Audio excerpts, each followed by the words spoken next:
너 때문에 날린 결혼 비용들 다 배상해! 안 그러면 너 사기꾼으로 고소할 거니까! 가방 하나 샀다고 제 뺨을 3번이나 때린 제 약혼자.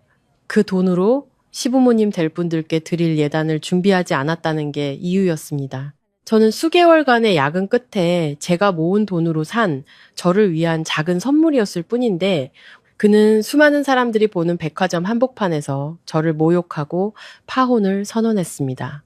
하지만 그는 꿈에도 몰랐을 겁니다. 그가 무시했던 그깟 가방 하나가 지난 몇 년간 그가 쌓아 올린 거짓말의 성을 무너뜨리고 그의 추악한 비밀을 세상에 드러낼 신호탄이 될 줄은요. 저는 그날 이후 그와 그의 가족이 제 앞에 무릎 꿇고 평생을 후회하게 만들 완벽한 복수를 계획했습니다. 잠시 후 그의 모든 가면이 벗겨지는 통쾌한 순간을 끝까지 함께 해주세요. 이야기를 시작하기 전 저희 마음정거장 채널 구독과 좋아요를 눌러주시면 제게 큰 힘이 됩니다. 그럼 시작하겠습니다. 아마 평생 그날 오후를 잊지 못할 겁니다. 단지 가방 하나 때문에 사람이 북적이는 백화점 한가운데서 뺨을 3번이나 맞았던 그날 오후를요. 수많은 낯선 눈빛 앞에서 제 약혼자가 될 사람이 그렇게 냉정하고 거침없이 저에게 손을 올릴 수 있으리라고는 상상도 못했습니다. 그날 오후 저는 몇 달간 계속된 야근 끝에 스스로에게 선물을 해주기로 결심했습니다. 진짜 가죽으로 된 가방을요. 아주 비싼 명품은 아니었고 제가 아껴 모은 돈으로 살 수 있는 적당한 가격의 가방이었습니다. 저는 결혼 계획을 세우며 모든 지출 항목을 관리하고 한 푼 두 푼 아끼고 있었습니다. 그 가방은 제게 사치가 아니라 결혼 생활에 들어가기 전 제 자신에게 주는 작은 보상이었습니다. 점원이 조심스럽게 가방을 포장해 줄 때의 그 기분을 아직도 기억합니다. 저는 이제 시집 가면 이렇게 제 자신을 위해 돈을 쓰는 일도 드물겠지 하고 웃음 짓기까지 했습니다. 그런데 가게 문을 나서자마자 몇 미터 떨어진 곳에 박민준 씨가 서 있는 게 보였습니다. 그는 팔짱을 낀 채 제 손에 들린 쇼핑백을 뚫어지게 쳐다보고 있었습니다. 그 시선에는 기쁨이나 호기심은 전혀 없었고 마치 제가 큰 잘못이라도 저지른 사람을 보는 듯한 차가움만 가득했습니다. 저는 웃으며 제 돈으로 산 거라고 자랑하려 했습니다. 하지만 제가 입을 열기도 전에 그가 싸늘하게 물었습니다. 이거 살 돈이 어디서 났어? 저는 순간 움찔했지만 애써 태연하게 대답했습니다. 제가 일해서 모은 돈으로 샀어요. 너무나 당연한 대답이라고 생각했습니다. 누구에게 돈을 빌린 것도 손을 벌린 것도 아니고 제가 번 돈을 썼을 뿐이니까요. 하지만 제 말이 끝나자마자 짝! 하는 소리와 함께 첫 번째 따기가 날아왔습니다. 저는 그 자리에 얼어붙었고 온몸이 굳는 것 같았습니다. 귓가가 뜨겁게 달아올랐습니다. 민준 씨는 이를 갈며 말했습니다. 그 돈으로 우리 부모님 예단 살 생각은 안 하고 이런 데다 낭비해? 무슨 상황인지 이해하기도 전에 두 번째 따기가 날아왔습니다. 눈앞이 핑 돌았습니다. 제 뒤에 서 있던 가게 점원은 입을 벌린 채 굳어 있었고 지나가던 몇몇 사람들은 걸음을 멈추고 놀란 눈으로 우리를 쳐다봤습니다. 세 번째 따기에 저는 비틀거리며 쓰러질 뻔했습니다. 민준 씨는 제 손목을 거칠게 움켜쥐고 이 사이로 목소리를 쥐어짰습니다. 그렇게 이기적일 거면 결혼은 무슨 파혼이야. 한 글자 한 글자가 얼음처럼 차갑게 제 귀에 박혔습니다. 파혼. 단지 제가 제 돈으로 가방 하나를 샀다는 이유만으로요. 저는 고개를 들어 그를 쳐다봤습니다. 분노도 공포도 아니었습니다. 그저 깊이를 알 수 없는 실망감이 밀려왔습니다. 제 앞에 있는 남자는 더 이상 저를 사랑한다 말하고 함께 가정을 꾸리자고 약속했던 그 사람이 아니었습니다. 계산과 통제욕으로 가득 찬 낯선 사람일 뿐이었습니다. 저는 목이 메어 잠긴 목소리로 작게 물었습니다. 내 돈 쓰는 것도 허락받아야 해요? 그건 도전이 아니라 눈앞의 현실을 확인하기 위한 질문이었습니다. 하지만 민준 씨는 사람들이 듣든 말든 목소리를 낮추지 않고 소리쳤습니다. 앞으로 내 돈도 우리 집 돈이야. 우선순위를 알아야지. 우리 부모님이 나를 어떻게 키웠는데 넌 예비 며느리라는 애가 생각이 없어? 그 말을 듣는 순간 마음이 차갑게 식었습니다. 제가 일해서 번 돈이 당연히 시댁에 바쳐야 할 재산으로 여겨지고 있었습니다. 저는 깨달았습니다. 가방은 단지 핑계일 뿐. 그가 원하는 것은 저에 대한 완전한 통제권이라는 것을요. 주위를 둘러보니 사람들의 시선에는 호기심과 동정이 섞여 있었습니다. 저는 뺨뿐만 아니라 자존심까지 얻어맞은 기분이었습니다. 하지만 울거나 소리치며 싸우는 대신 저는 갑자기 웃음이 터져 나왔습니다. 제 웃음에 민준 씨조차 잠시 당황하는 듯 했습니다. 아마 그는 제가 두려움에 떨며 후회할 거라고 생각했겠죠. 하지만 아니었습니다. 그 웃음은 제가 정신을 차리는 순간의 신호였습니다. 만약 오늘 제가 침묵하고 제 돈을 썼다는 이유로 사과한다면 평생 숨 쉬는 것조차 허락받아야 하는 삶을 살게 될 거라는 걸 깨달았습니다. 의무만 있고 권리는 없는 그런 가족 안에서요. 민준 씨는 계속해서 며느리의 책임, 도리, 분수에 대해 무언가 말하고 있었지만 제 귀에는 더 이상 들리지 않았습니다. 머릿속에는 단 하나의 생각만 맴돌았습니다. 결혼도 하기 전에 이 정도인데 결혼하면 어떻게 될까? 3번의 따기는 아팠지만 존중받지 못하는 결혼 생활에 발을 들여놓을 뻔했다는 사실이 더 아팠습니다. 저는 조용히 그의 손을 뿌리치고 바닥에 떨어진 쇼핑백을 주워들었습니다. 그리고 민준 씨의 눈을 똑바로 쳐다보며 천천히 말했습니다. 파혼하자고요? 좋아요. 하지만 그럴 필요 없어요. 제가 할 거니까. 그는 제 말을 이해하지 못한 듯 멍하니 서 있었습니다. 저는 더 이상 아무 말도 하지 않고 인파 속으로 몸을 돌려 걸어갔습니다. 뺨은 여전히 화끈거렸지만 이상하게도 마음은 훨씬 가벼워졌습니다. 그는 몰랐을 겁니다. 그로부터 24시간 안에 파혼을 공식적으로 선언하는 사람은 바로 제가 될 거라는 사실을요. 그리고 그 결정은 박민준 씨뿐만 아니라 그의 가족 전체가 자신들의 민낯을 마주하게 만들 것이었습니다. 모든 것은 그 3번의 따귀에서 시작되었습니다. 너무 늦기 전에 저를 깨어나게 한 3번의 따귀에서요. 그날 백화점을 빠져나올 때 저는 여전히 손발이 후들거리고 뺨은 불에 댄 것처럼 뜨거웠습니다. 바로 울음이 터져 나오지는 않았습니다. 강해서가 아니라 방금 일어난 일이 현실이라는 것을 미처 믿을 수 없었기 때문입니다.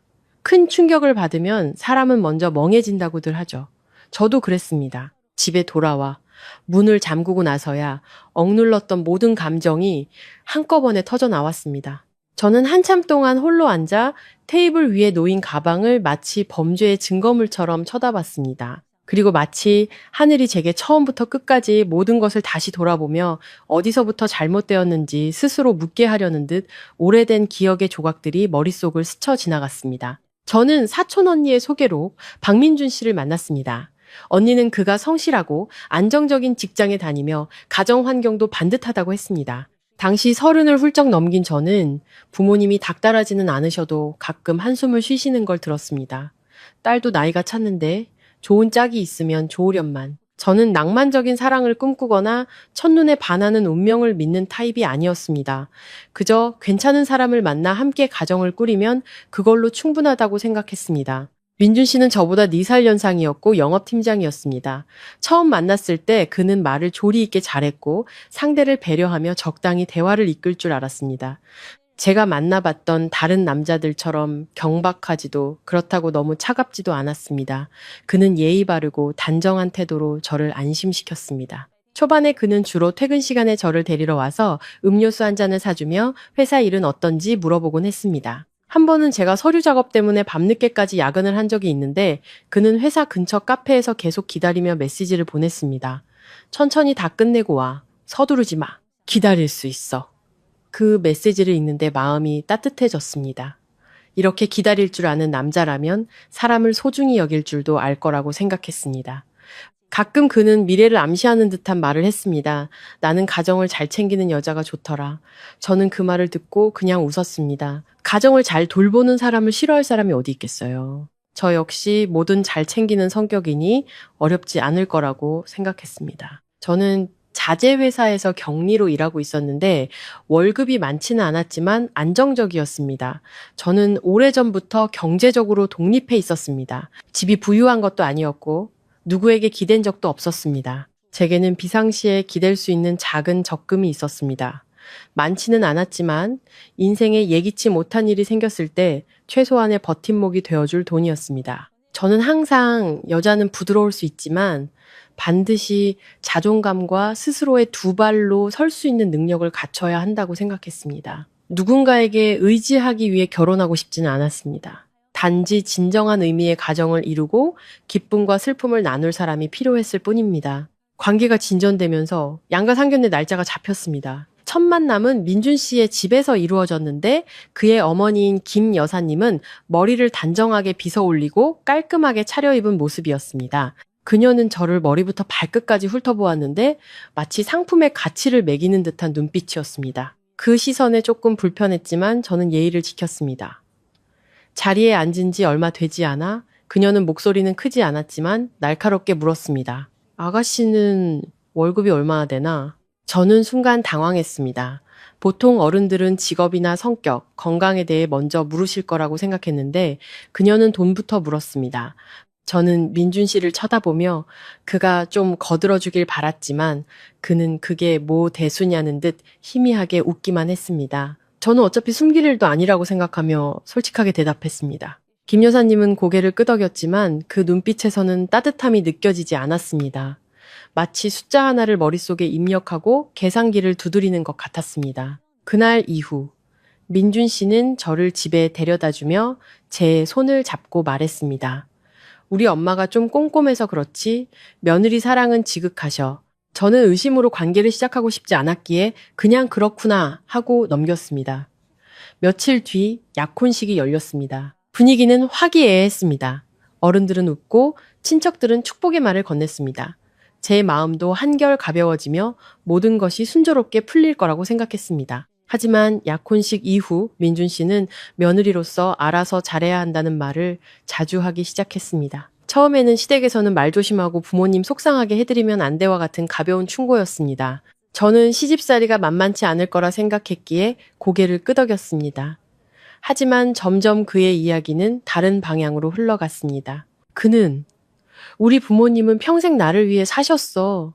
이제 네가 시집 오면 부모님을 최우선으로 모셔야 해라고 말하곤 했습니다.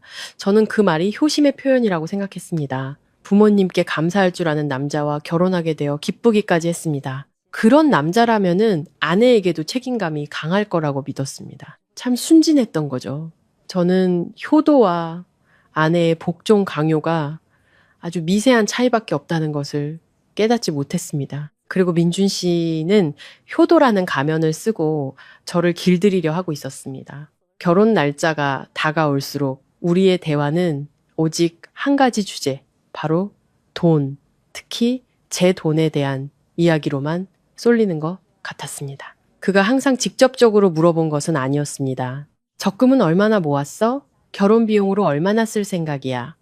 결혼하고 나서는 계획적으로 돈을 써야 해와 같이 걱정해주는 척 교묘하게 물어왔습니다. 겉으로 보기에는 미래를 걱정하는 사람처럼 들렸습니다. 하지만 저는 이상한 낌새를 느끼기 시작했습니다. 그는 자신이 얼마를 가졌는지는 말하지 않고 항상 제가 얼마를 가졌는지를 강조했습니다. 우리 둘이 같이 준비하자가 아니라 네가 우선순위를 알아야 한다고 말했습니다. 제가 개인적인 계획에 대해 이야기하려고 하면 그는 교묘하게 화제를 돌려 시부모님께 드릴 선물이나 며느리의 책임에 대한 이야기로 끌고 갔습니다. 그럼에도 저는 제가 너무 예민한 거라고, 결혼 준비 때문에 스트레스를 받아서 그런 거라고 스스로를 다독였습니다. 남자들은 경제적인 문제에 민감해서 그럴 수도 있다고 생각했습니다.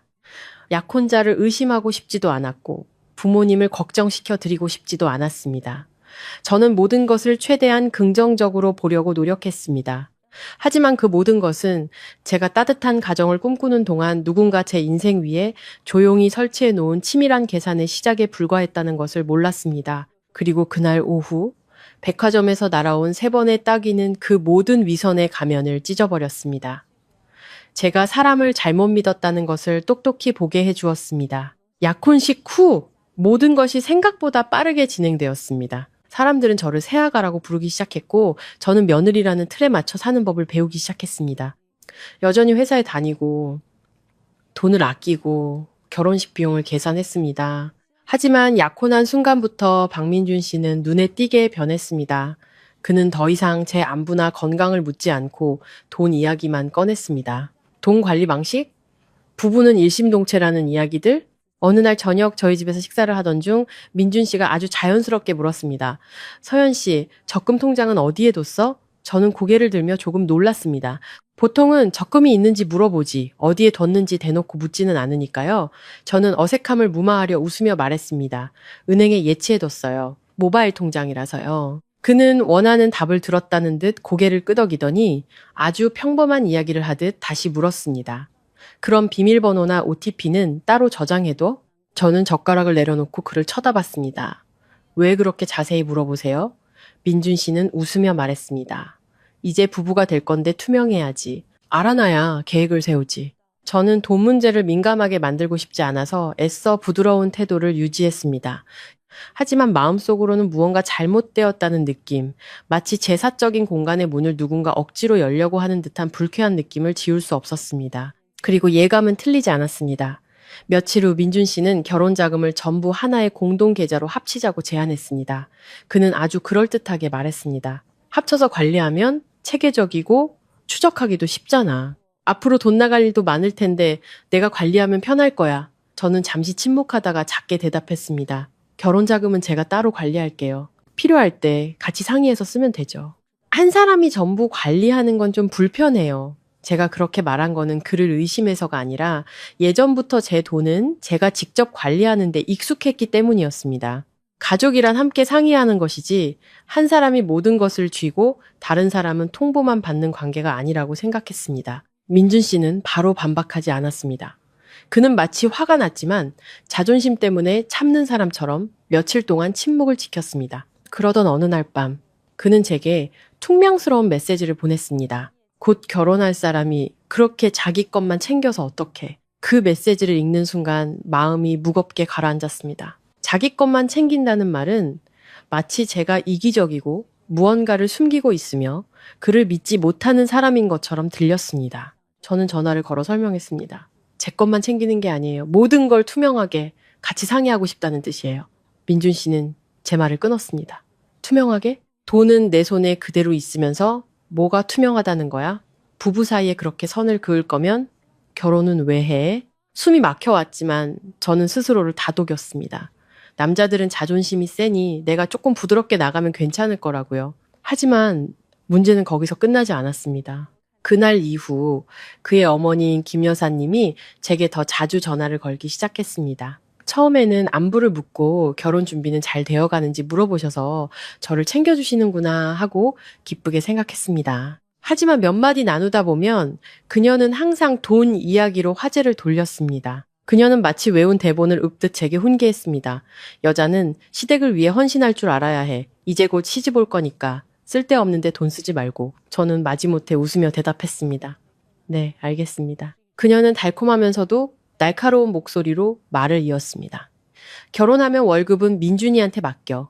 남자가 돈 관리를 더 잘해. 여자는 마음이 약해서 돈을 쉽게 쓰고 사기당하기도 쉽고. 그 말을 듣는데 등골이 오싹했습니다. 저는 결혼을 준비하는 게 아니라 제 인생의 관리권을 다른 사람에게 인계하는 서류에 서명하는 기분이었습니다. 저는 그 문제에 대해 민준 씨에게 물었습니다. 괜찮아. 우리끼리 알아서 하자는 말을 듣고 싶었습니다. 하지만 민준 씨는 그게 당연하다는 듯 태연하게 말했습니다. 엄마 말이 맞아. 내가 관리하면 네가 머리 아플 일 없잖아. 저는 그를 보며 속으로 물었습니다. 그럼 나는 돈을 버는 사람은 나인데 모든 결정권을 그에게 넘겨주는 것이 머리 아플 일 없는 방법이란 말인가?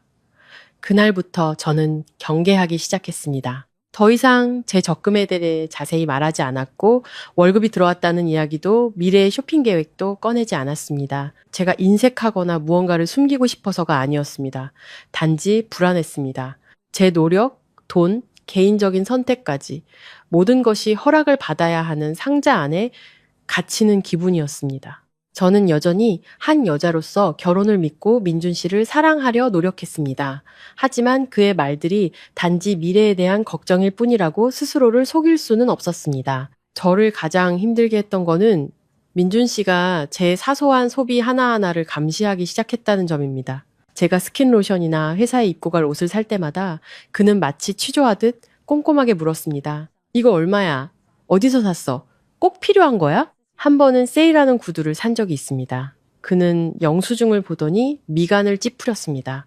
이걸 왜 샀어? 곧 결혼하는데 돈 쓸 데가 얼마나 많은데. 저는 설명했습니다. 신던 구두가 낡아서요. 싼 걸로 샀어요. 하지만 민준 씨는 집요했습니다. 목소리가 날카로워졌습니다. 싸도 돈은 돈이야. 너 자꾸 이런 식으로 돈 쓰면 시집와서 온 가족 고생시킬 일 있어? 그런 말들이 조금씩 제 마음에 쌓여갔습니다. 저는 결혼을 앞두고 문제를 일으키고 싶지 않아서 강하게 반박하지 않았습니다. 그가 미래를 걱정해서 그런 걸 거라고 스스로를 위로했습니다. 하지만 그러면 그럴수록 마음은 답답해져만 갔습니다. 어느 날 밤, 저는 천장을 바라보며 생각했습니다. 만약 결혼 후에 내가 번 돈을 모두 남편에게 맡겨야 한다면, 내가 사는 물건 하나하나를 감시당한다면, 모든 결정에서 시댁을 우선시해야 한다면, 나는 과연 어떻게 살 수 있을까? 저는 그 모든 경고 신호들을 무시했습니다. 결혼하면 모든 것이 괜찮아질 거라고 믿고 싶었기 때문입니다. 하지만 제 마음속에서는 거대한 실수를 예감하는 불안감이 회색 구름처럼 떠다니고 있었습니다. 그리고 백화점에서 그 사건이 터졌을 때 저는 그것이 단순한 구름이 아니라 거대한 폭풍이었다는 것을 깨달았습니다. 돈 문제로 대화를 나눈 이후 저와 박민준 씨 사이의 공기는 예전처럼 편안하지 않았습니다. 겉으로는 웨딩 촬영, 날짜 잡기, 예식장 예약, 드레스 맞춤 등 결혼 준비가 순조롭게 진행되는 것처럼 보였습니다. 하지만 제 마음속 기쁨은 점점 사라져 갔습니다. 저는 원래 부정적인 생각을 하는 사람이 아니었지만 결혼 날짜가 다가올수록 마치 거대한 기계 속으로 빨려 들어가는 느낌이 들었습니다. 그 안에서 제 목소리는 점점 작아지고 시댁의 규칙은 점점 커져만 갔습니다. 결혼식을 한 달 앞둔 어느 날 김 여사님이 저를 집으로 불렀습니다. 상의할 일이 있으니 꼼꼼하게 준비하자는 것이었습니다. 저는 예의 바른 태도로 아마도 예식 절차에 관한 이야기려니 하고 단순하게 생각하며 갔습니다. 자리에 앉자마자 그녀는 긴 종이 한 장을 꺼내 제 앞에 반듯하게 놓았습니다. 그녀는 간결하게 말했습니다. 이쪽 집안 친척들한테 보낼 예단 목록이다. 보고 준비하도록 해. 저는 고개를 숙여 종이를 보았습니다. 수많은 사람들의 이름과 함께 이 집엔 고급 한우 세트, 저 집엔 과일 바구니, 그 집엔 현금 봉투 등 품목들이 빽빽하게 적혀 있었습니다. 처음 들어보는 이름들도 많았습니다. 얼굴도 모르는 먼 친척들까지 포함되어 있었습니다. 저는 놀라서 고개를 들었습니다. 어머님, 이 부분은 신랑 측에서 준비하는 거 아닌가요? 김 여사님은 철없는 아이를 보는 듯한 눈으로 저를 쳐다보더니 한 글자 한 글자 힘주어 말했습니다. 신부 측에서 이 정도는 해와야 모양이 사는 거야. 결혼은 양가의 일이지만 네가 며느리니까 알아야지. 우리가 이렇게 정성을 보이면 나중에 그쪽에서도 우리를 존중해주는 법이야. 신부 측에서 해야 한다는 말에 저는 할 말을 잃었습니다. 상견례 때 양가가 공평하게 비용을 분담하기로 이미 합의했었습니다. 그날 저희 부모님께서 집이 부유하진 않지만 딸이 빈손으로 시집 간다는 소리는 듣게 하지 않겠다고 애쓰셨던 모습이 눈에 선했습니다. 그런데 이제 와서 이 목록이 마치 명령처럼 제 앞에 놓였고 심지어 모양이 산다는 명분까지 붙어 있었습니다. 저는 이 불합리한 상황을 중재해 주길 바라며 민준 씨를 쳐다봤습니다. 하지만 그는 고개를 끄덕이며 거들 뿐이었습니다. 엄마 말이 맞아. 남들이 보는 눈도 있으니 우리 집안이 얕보이지 않게 잘 준비해줘. 우리 집안이라는 말에 헛웃음이 나왔습니다. 우리 집안이 대체 어디를 말하는 걸까요? 저희 집인가요? 아니면 그의 집인가요? 저는 심호흡을 하고 최대한 차분한 목소리를 유지하며 말했습니다. 어머님, 이건 다시 생각해 봐야 할 것 같아요. 이미 양가가 비용 분담에 대해 합의했잖아요. 그리고 이 목록은 너무 과한 것 같아요. 적당한 선에서 정하는 게 좋을 것 같습니다. 제가 그렇게 말한 거는 책임을 회피하려는 것이 아니라 너무 비합리적이라고 생각했기 때문입니다. 하지만 민준 씨는 즉시 얼굴을 찡그리며 불쾌한 목소리로 말했습니다. 그렇게 하나하나 다 따지면 누가 너랑 결혼하겠어? 그 말은 보이지 않는 따귀처럼 느껴졌습니다. 제게 계산적이라고 비난하는 것을 넘어 저를 누군가 결혼해주는 것만으로도 감사해야 할 사람으로 만들고 있었습니다. 저는 잠시 말없이 앉아 있었습니다. 김 여사님은 명령에 익숙하고 반문에 익숙하지 않은 사람 특유의 냉소를 지으며 가볍지만 압박감이 느껴지는 한마디를 던졌습니다. 곧 며느리 될 아이가 말이 많구나. 조용히 따르는 게 집안을 평화롭게 하는 길이다. 저는 그녀의 눈을 보며 깨달았습니다. 그녀에게 집안의 평화란 제가 입 다물고 듣고 시키는 대로 하는 것을 의미한다는 것을요. 그날 이후 민준 씨를 만날 때마다 그는 여자는 희생할 줄 알아야 한다는 말을 반복했습니다. 때로는 돈 문제에 대한 희생, 때로는 취미에 대한 희생, 때로는 시간에 대한 희생을 강요했습니다. 한 번은 제가 결혼 후에도 비상금을 위해 따로 저축을 계속할 계획이라고 말했습니다. 그는 즉시 미간을 찌푸렸습니다. 비상금? 뭘 대비해서? 결혼했는데 무슨 비상금이 필요해? 넌 가정을 생각해야지. 제가 대답하기도 전에 그는 못을 박았습니다.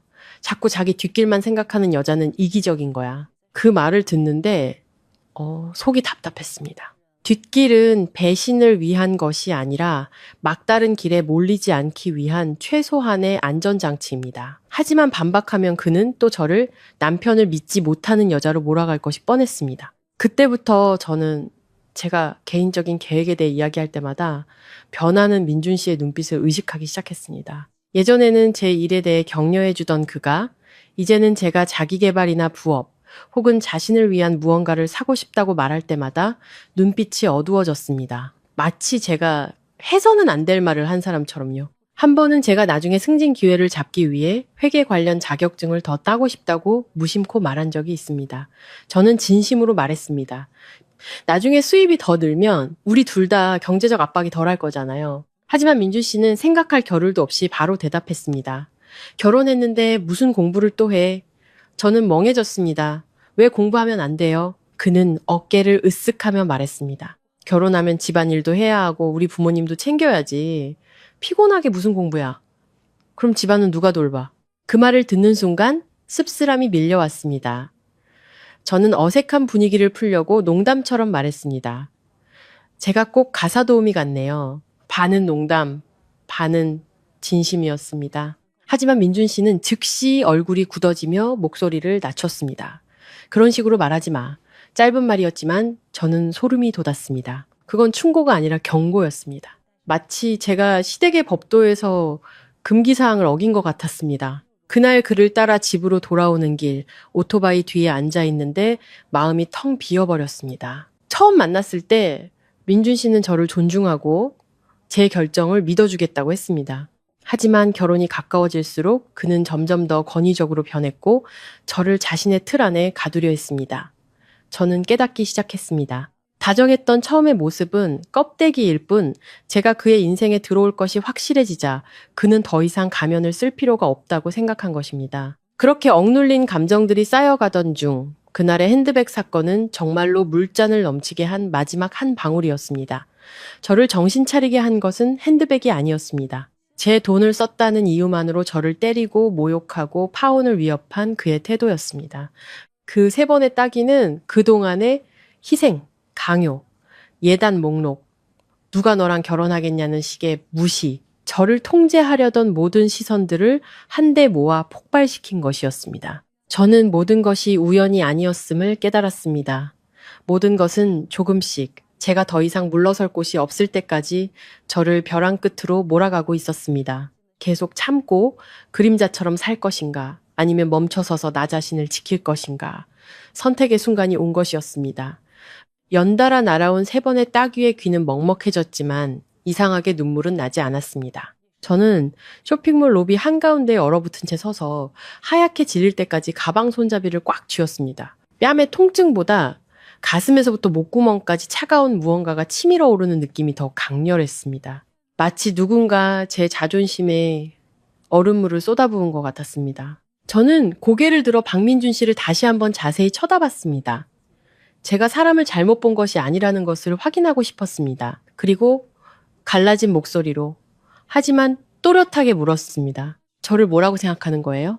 민준 씨는 제 질문에 답하지 않았습니다. 그는 저를 고집센 아이처럼 쳐다보며 비웃더니 일부러 다른 사람들이 들으라는 듯 그리고 자신의 편을 들어달라는 듯 큰 소리로 말했습니다. 우리 부모님 생각할 줄도 모르는 여자랑 결혼해서 뭐해. 그 말을 듣는 순간 심장이 쥐어짜이는 것 같았습니다. 저는 누구에게도 불효한 적 없고 그의 어머니께 무례하게 군 적도 없었습니다. 단지 제가 번 돈으로 가방 하나를 샀을 뿐인데 그의 입에서 저는 생각 없는 여자, 결혼할 자격도 없는 여자가 되어 있었습니다. 제가 무슨 말을 하기도 전에 민준 씨는 스마트폰을 꺼내 바로 그의 어머니에게 전화를 걸었습니다.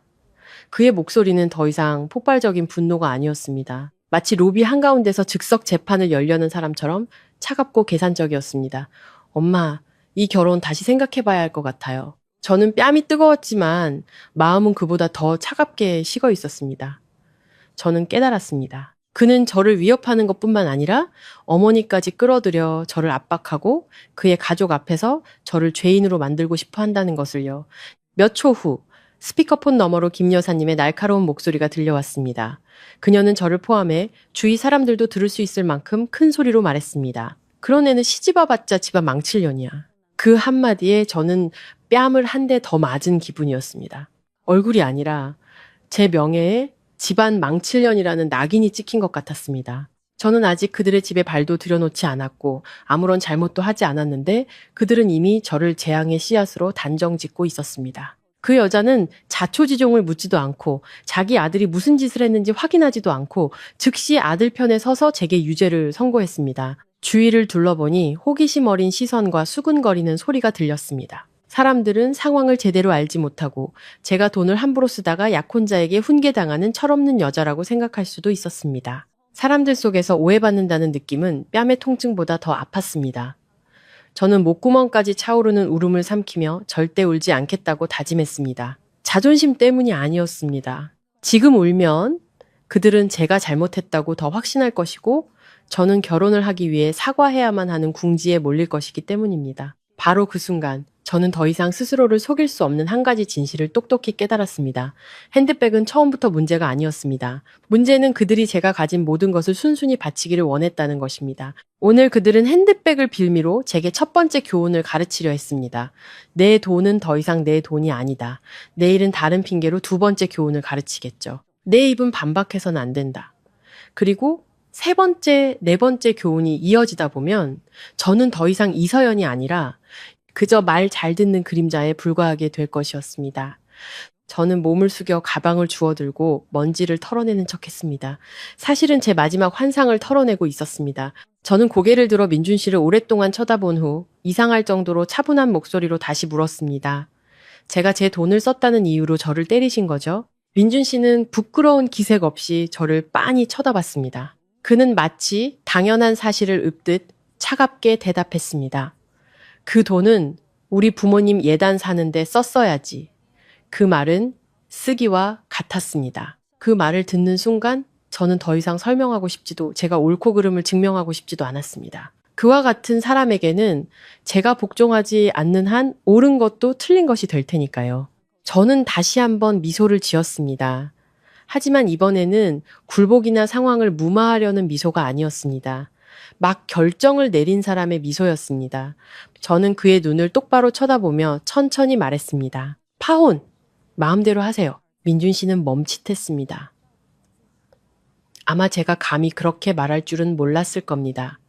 그는 제가 겁을 먹고 울면서 제발 떠나지 말라고 매달릴 줄 알았을 겁니다. 파혼이라는 꼬리표를 두려워하고 주변의 시선과 입방아를 무서워할 줄 알았을 겁니다.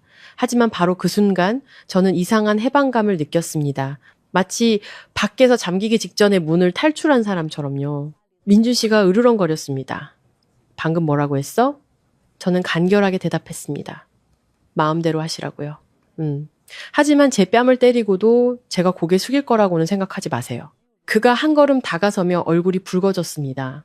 대단하네. 어디 여기서 나가서 얼굴 들고 다닐 수 있나 보자. 저는 그의 말이 끝나기를 기다리지 않았습니다. 그를 쳐다보며 아주 평범하지만 아마 그를 가장 불쾌하게 만들 한마디를 던졌습니다. 제 체면 걱정하지 마시고 본인 인격이나 걱정하세요. 말을 마친 저는 몸을 돌려 걸어갔습니다.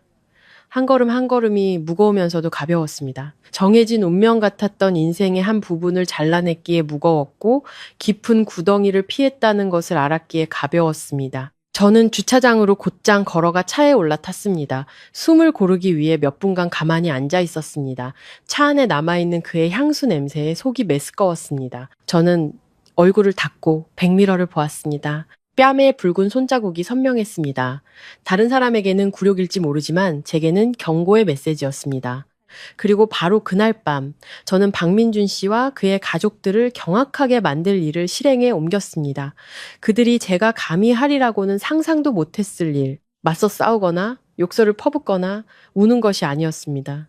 저는 단지 한 가지 일을 했습니다. 그들이 제 침묵을 무기로 저를 더 이상 압박할 수 없도록 진실을 빛 아래로 끌어냈습니다. 바로 그 순간 저는 제가 변했다는 것을 알았습니다.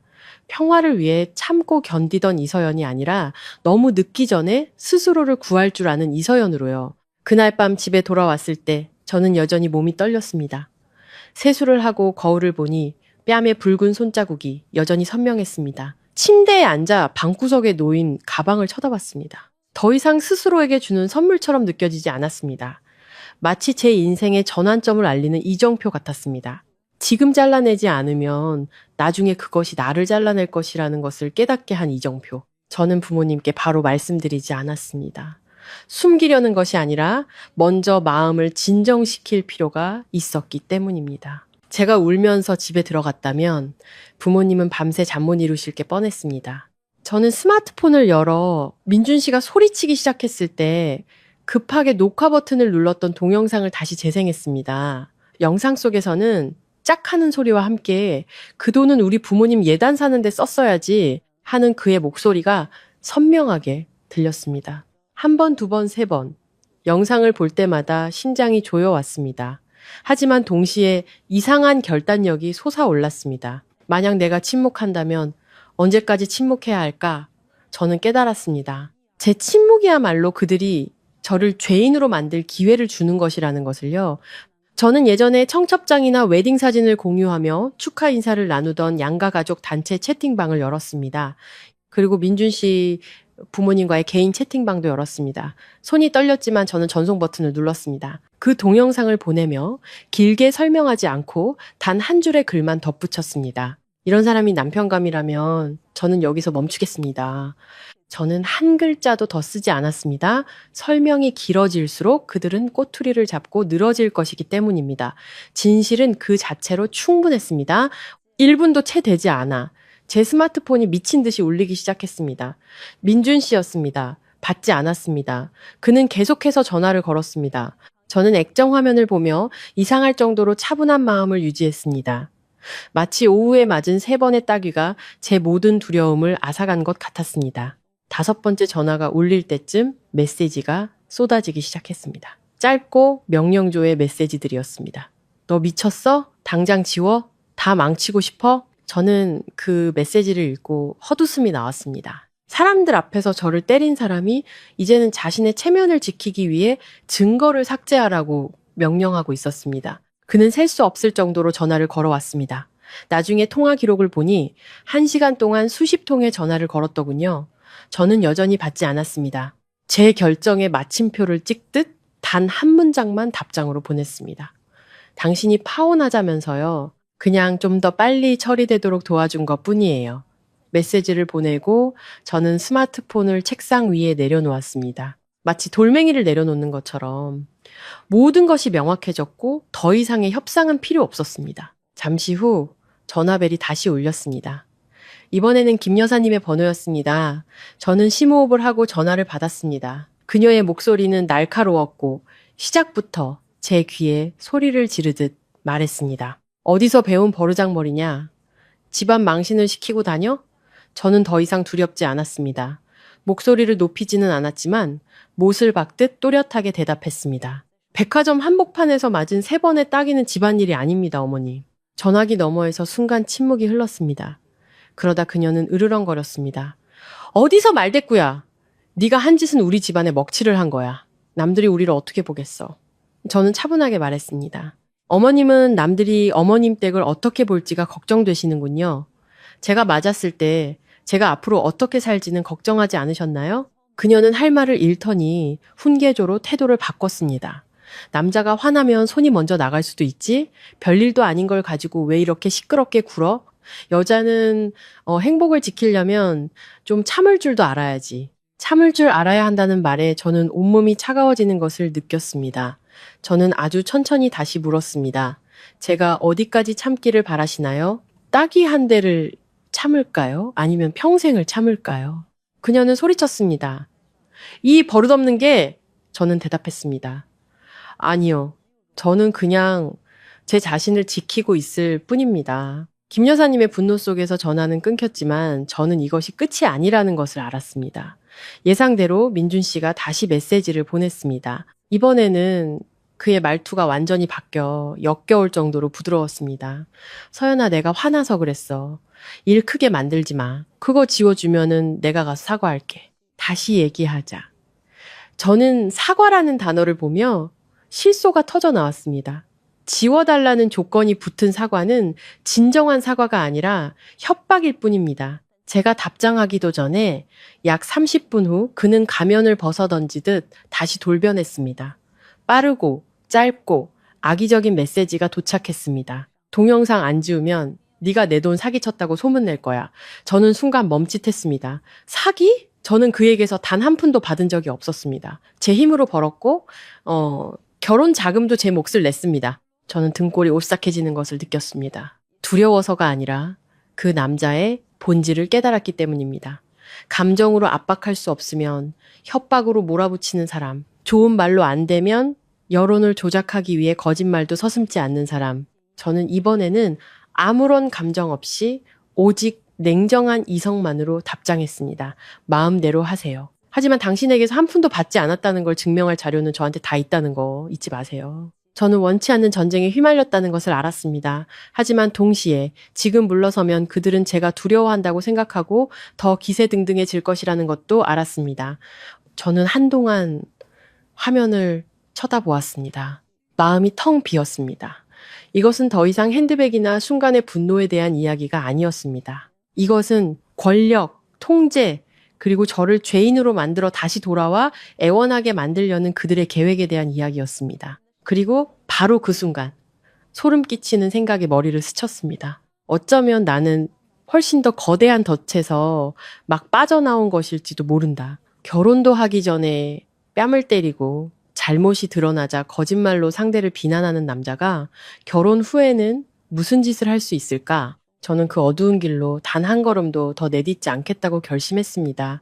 그리고 오늘 밤 이후로 저는 더 이상 물러서지 않을 것이라고 다짐했습니다. 다음 날 아침 세수를 막 끝냈는데 초인종이 요란하게 울렸습니다. 밖을 보니 박민준 씨의 차가 문 앞에 서 있었고 김 여사님과 그의 아버지인 박 선생까지 함께 와 있었습니다. 심장이 덜컥 내려앉았습니다. 순탄치 않을 거라 예상은 했지만 이렇게 빨리 그것도 완전체로 들이닥칠 줄은 몰랐습니다. 제가 부모님을 부르기도 전에 김 여사님이 마당으로 성큼성큼 들어왔습니다. 걸음은 빨랐고 얼굴은 얼음장처럼 차가웠습니다. 마치 저희 집이 누군가를 심판하기 위해 마음대로 들어올 수 있는 곳인 것처럼요. 문에 들어서자마자 그녀는 앉지도 않고 쏘아붙였습니다.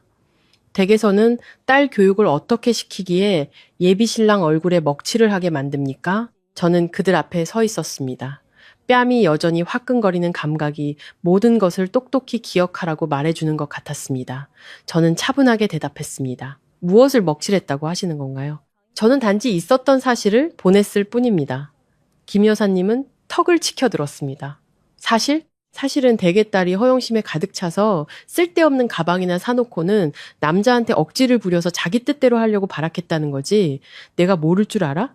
김 여사님 옆에 서 있던 민준 씨는 잠을 설친 듯 얼굴은 초췌했지만 눈에는 분노가 가득했습니다. 그는 즉시 피해자 역할을 연기하며 원망과 한탄이 섞인 목소리로 말했습니다. 서연아, 네가 이렇게까지 하면 내가 친척들 얼굴을 어떻게 봐. 넌 가정 생각은 안 하고 돈을 물쓰듯 쓰고 내가 한마디 했다고 집안 망신을 시켜? 저는 너무 어이가 없어서 소리내어 웃었습니다. 즐거워서가 아니라 너무나 터무니없어서 나온 웃음이었습니다. 저는 그를 똑바로 쳐다보며 말했습니다. 제가 번 돈이에요. 제가 뭘 사든 제 자유죠. 당신이 저한테 한마디 한 게 뺨 3번 때리는 거였나요? 그 말이 끝나자마자 집안의 공기가 무겁게 가라앉았습니다. 김 여사님은 즉시 테이블을 손바닥으로 내리쳤습니다. 어디서 여자가 그런 식으로 말댔고야? 남자가 화나면 그럴 수도 있지. 네가 조금만 참았으면 아무 일도 없었을 거 아니야. 결혼 앞둔 집안은 조용해야 하는데 네가 다 망치고 있어. 저는 더 이상 돌려 말하지 않았습니다. 분명하게 말했습니다. 저는 폭력을 참지 않을 겁니다. 그리고 저를 때리는 남자와 결혼하지 않을 겁니다. 지금까지 조용히 앉아있던 박 선생이 입을 열었습니다. 그의 목소리는 크지 않았지만 돌처럼 차갑고 단단했습니다. 젊은 아가씨가 뭘 잘 모르는군. 결혼하면 내 돈도 우리 집 돈이야. 부부 사이에 내 것 따지는 거 아니야. 그 말을 듣는데 온몸에 소름이 돋았습니다. 그 말은 마치 마지막 커튼이 걷히며 그들이 오랫동안 품어왔던 생각을 적나라하게 드러내는 것 같았습니다. 저는 박 선생 그리고 김 여사님과 민준 씨를 차례로 쳐다보며 한 글자 한 글자 천천히 말했습니다. 제가 결혼한다고 누가 그럽니까? 그 네 글자에 세 사람 모두 멈칫했습니다. 김 여사님은 무언가 말하려다 입을 다물었고 민준 씨는 부드러운 척하던 표정을 버리고 진짜 짜증이 가득한 얼굴로 변했습니다. 그가 으르렁거렸습니다. 네가 나를 차면 끝날 것 같아? 네가 일을 이렇게 크게 벌여서 우리 집안 명예를 망쳤으니 책임져야지. 저는 미간을 찌푸렸습니다. 무슨 책임이요? 민준 씨는 마치 준비라도 해온 듯 한마디를 던졌습니다. 양가에서 준비한 결혼 비용 말이야. 네가 파혼하는 거니까 네가 다 배상해야지. 저는 순간 할 말을 잃었습니다. 그들이 이렇게까지 뻔뻔할 줄은 몰랐습니다. 사과하거나 제대로 대화하러 온 것이 아니라 저를 죄인으로 만들어 돈을 뜯어내려고 온 것이었습니다. 마침 방에서 나오신 부모님을 보았습니다. 아버지는 분노로 얼굴이 창백해졌고 어머니는 떨고 계셨습니다. 김 여사님은 저희 부모님을 보자마자 어른들을 이용해 저를 압박하려는 듯 목소리를 높였습니다. 사돈어른 보십시오. 따님이 이런 천인공 노할 짓을 저질렀습니다. 제 아들 얼굴에 먹칠을 하고 이제 와서 파혼을 하겠답니다. 우리 집안을 친척들 앞에서 망신시키고 신용을 다 잃게 만들었는데 그냥 없던 일로 할 수는 없죠. 민준 씨가 가방에서 미리 인쇄해온 종이를 꺼내 마치 판결문처럼 제 앞에 놓았습니다. 그는 단호하게 말했습니다. 이게 결혼비용 내역서야. 똑똑히 봐. 저는 고개를 숙여 종이를 보았습니다. 예식장 계약금, 웨딩 촬영, 청첩장 등 항목들이 빼곡히 적혀 있었습니다. 그리고 제 눈을 의심하게 만드는 한 줄이 있었습니다. 신부 측 예단비 2억 원. 저는 얼어붙었습니다. 2억 원, 신부 측 예단비, 저는 단 한 푼도 받은 적이 없었습니다. 저희 집도 그들에게서 그런 돈을 받은 적이 없었습니다. 저는 고개를 들어 민준 씨를 쳐다봤습니다. 목소리는 여전히 차분했지만 완전히 차가워졌습니다. 이 2억 원 언제 주셨죠? 누가 받았나요? 민준 씨는 시선을 피하며 마치 외운 대본을 읊듯 빠르게 대답했습니다. 우리 집에서 너희 집에 예의를 갖추려고 준비한 돈이지. 알면서 왜 물어? 저는 그의 눈을 똑바로 쳐다보며 말했습니다. 준비했다고요. 그건 아직 주지 않았다는 뜻이네요. 주지도 않은 돈을 왜 비용 내역서에 넣어서 저한테 배상하라고 하는 거죠? 박 선생이 미간을 찌푸렸습니다. 어디서 말꼬리를 잡아? 우리가 결혼을 위해 책정한 예산이야. 저는 주먹을 꽉 쥐었습니다.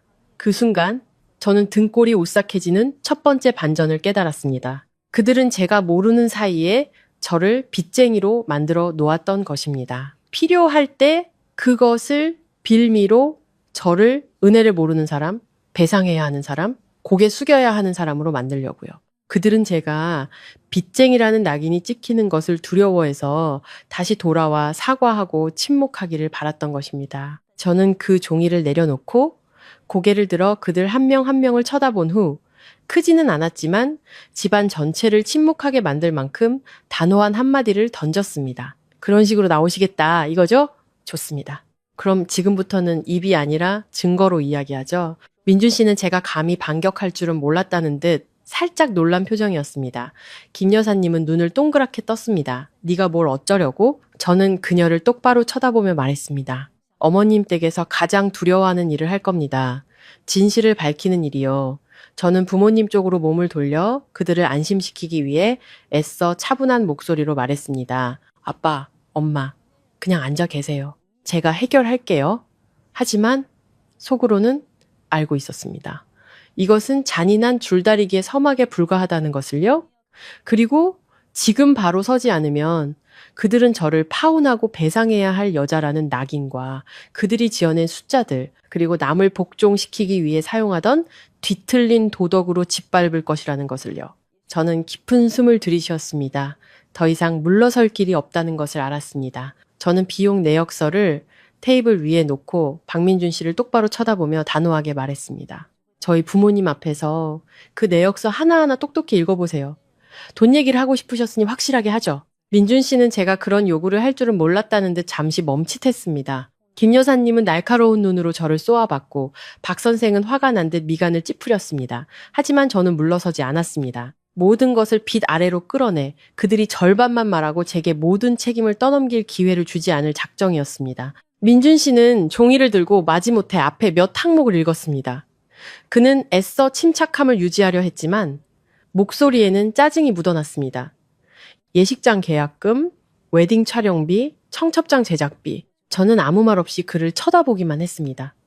옆에 앉은 저희 부모님, 아버지는 주먹을 꽉 쥐고 계셨고 어머니는 걱정과 분함에 얼굴이 하얗게 질려 있었습니다. 두 분이 얼마나 속상하실지 알았지만 오늘 제가 바로 서지 않으면 나중에 부모님은 딸이 더 큰 억압을 당하는 모습을 보게 될 것이라는 것도 알았습니다. 신부 측 예단비 2억 원이라는 항목에 이르렀을 때 저는 손을 들어 그의 말을 끊었습니다.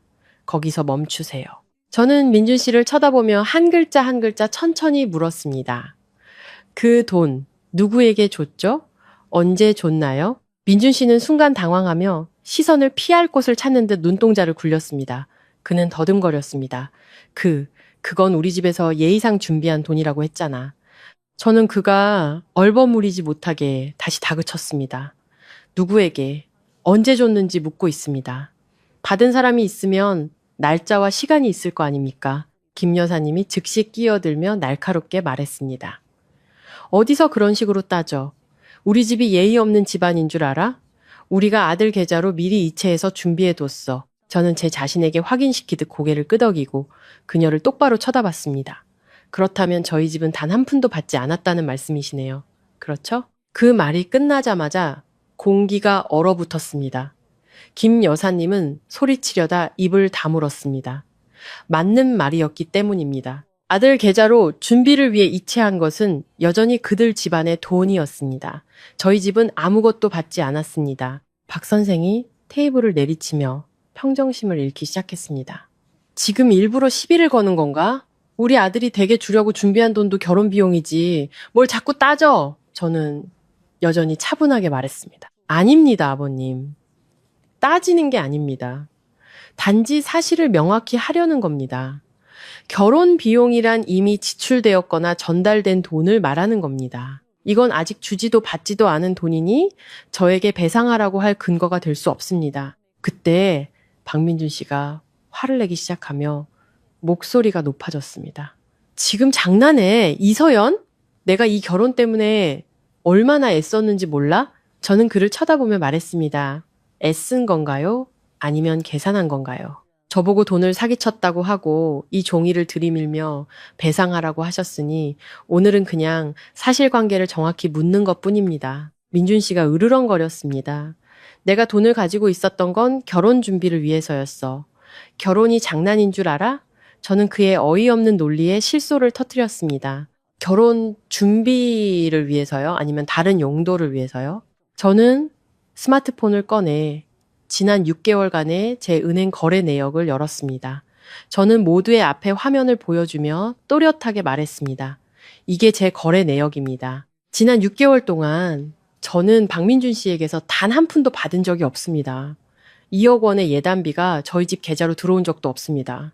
저희 부모님도 마찬가지고요. 그때 아버지가 처음으로 입을 열었습니다. 분노로 목소리가 떨렸습니다. 우리 집은 한 푼도 받은 적이 없소. 대체 무슨 근거로 내 딸에게 배상하라는 거요? 어머니는 목이 메어 말씀하셨습니다. 결혼이 어쩌다 이렇게 돈으로 사람을 협박하는 일이 되었나요? 김 여사님이 화제를 돌리며 도덕적인 잣대를 들이대려 했습니다. 그래도 준비했잖니. 준비했다는 건 그만큼 성의를 보였다는 거야. 며느리 될 아이가 그 정도는 이해해야지. 저는 그녀를 보며 예의는 지키되 단호하게 말했습니다. 네, 어머님. 성의는 나중에 정말 주실 때 감사히 받겠습니다.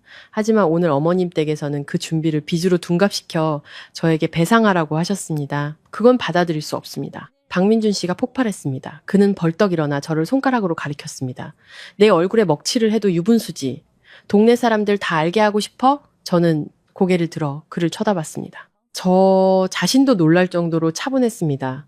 당신은 체면이라는 걸 알기나 해요? 백화점 한복판에서 제 뺨을 때릴 때 누구의 체면을 생각했죠? 민준 씨는 순간 할 말을 잃더니 다시 반박했습니다. 그건 내가 화나서 그랬던 거고. 네가 이렇게 떠벌리면 난 어떻게 살라고?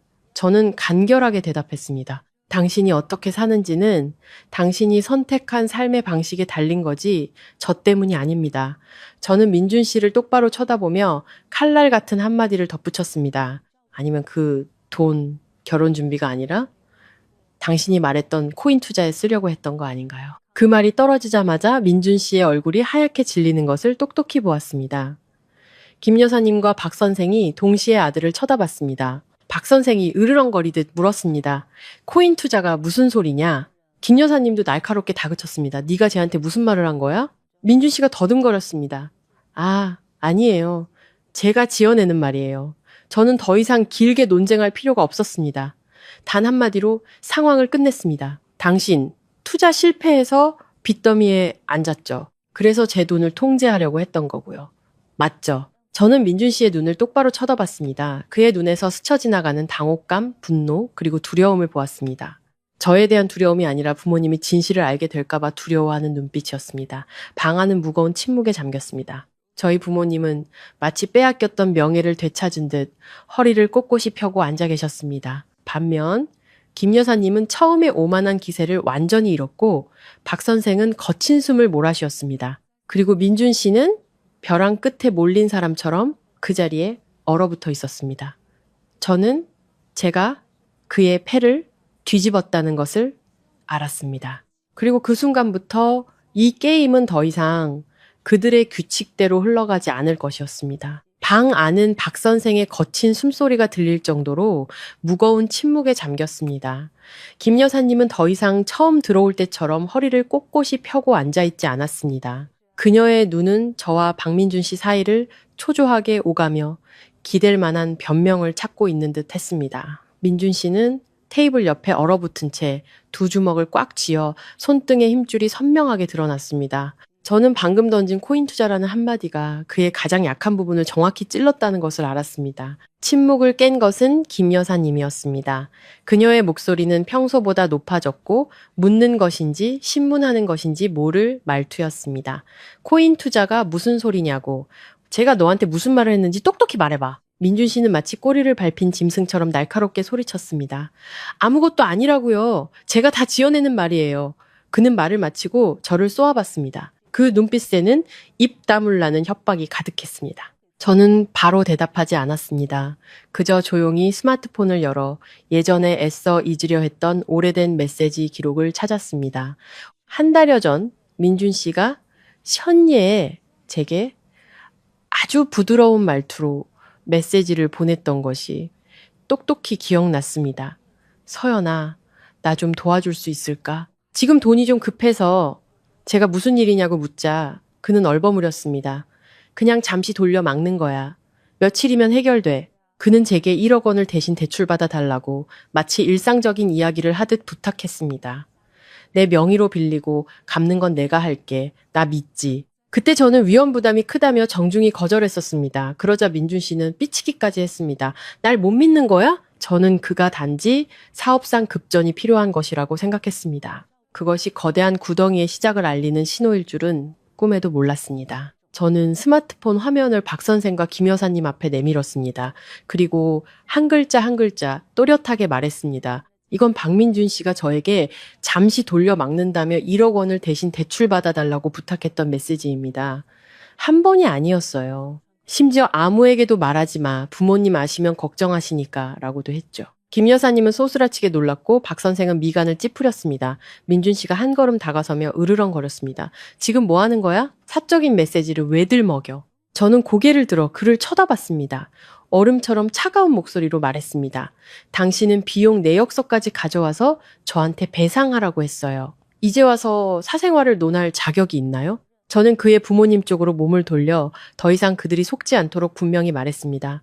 박민준 씨, 코인 투자로 4억 원 넘게 잃었습니다. 결혼 후에 갚을 돈이 없으니 제 적금을 통제하고 싶었던 겁니다. 저는 비난하는 투가 아니었습니다. 모든 단서를 종합한 후 결론을 내리듯 사실을 말할 뿐이었습니다. 지금까지 애써 평정을 유지하던 아버지가 그 말을 듣고는 테이블을 강하게 내리쳤습니다. 쾅 하는 소리에 모두가 움찔했습니다. 아버지는 벌떡 일어나 얼굴이 붉게 달아오른 채 소리쳤습니다. 자네, 내 딸이랑 결혼해서 빚 갚을 생각이었나? 그 질문은 마치 망치처럼 무거운 공기를 내리쳤습니다. 어머니는 가슴을 부여잡고 눈가가 붉어진 채 목이 메어 말씀하셨습니다. 세상에, 우리 딸이. 민준 씨는 제게 휙 돌아서서 눈을 부릅뜨고 모든 것을 압도하려는 듯 소리쳤습니다. 네가 감히 어른들 앞에서 그 얘기를 해? 우리 집안 망하는 꼴 보고 싶어? 그는 말하며 저를 손가락으로 가리켰습니다. 항상 명령하고 남을 짓누르던 그 익숙한 손짓이었습니다. 저는 그 손가락과 그의 눈을 번갈아 쳐다본 후 그를 멈칫하게 만들 만큼 짧고 강한 한마디를 던졌습니다. 당신은 감히 사람들 앞에서 제 뺨을 때렸죠. 그 말이 떨어지자 민준 씨는 순간 할 말을 잃었습니다. 박 선생이 아들을 향해 낮지만 무거운 목소리로 물었습니다. 네가 정말 쟤를 때렸냐? 민준 씨는 반박하려다 입을 다물었습니다.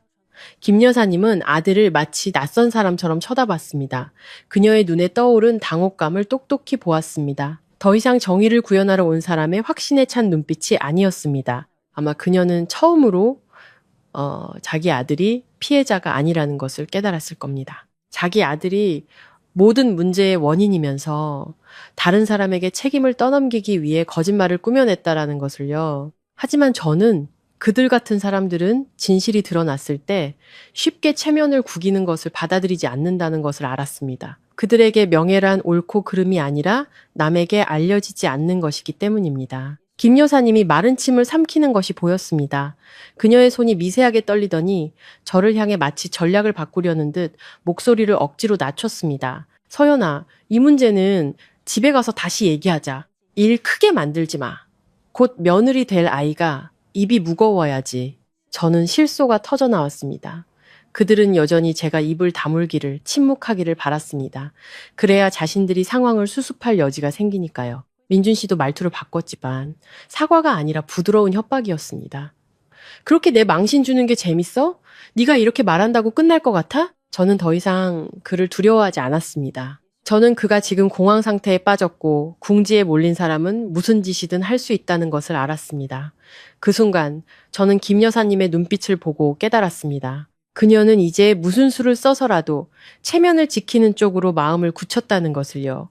그리고 더 소름 끼치는 사실을 깨달았습니다. 막다른 길에 몰렸으면서도 체면을 지키려는 사람들은 판을 뒤집기 위해 더 잔인한 수를 쓸 준비가 되어 있다는 것을요.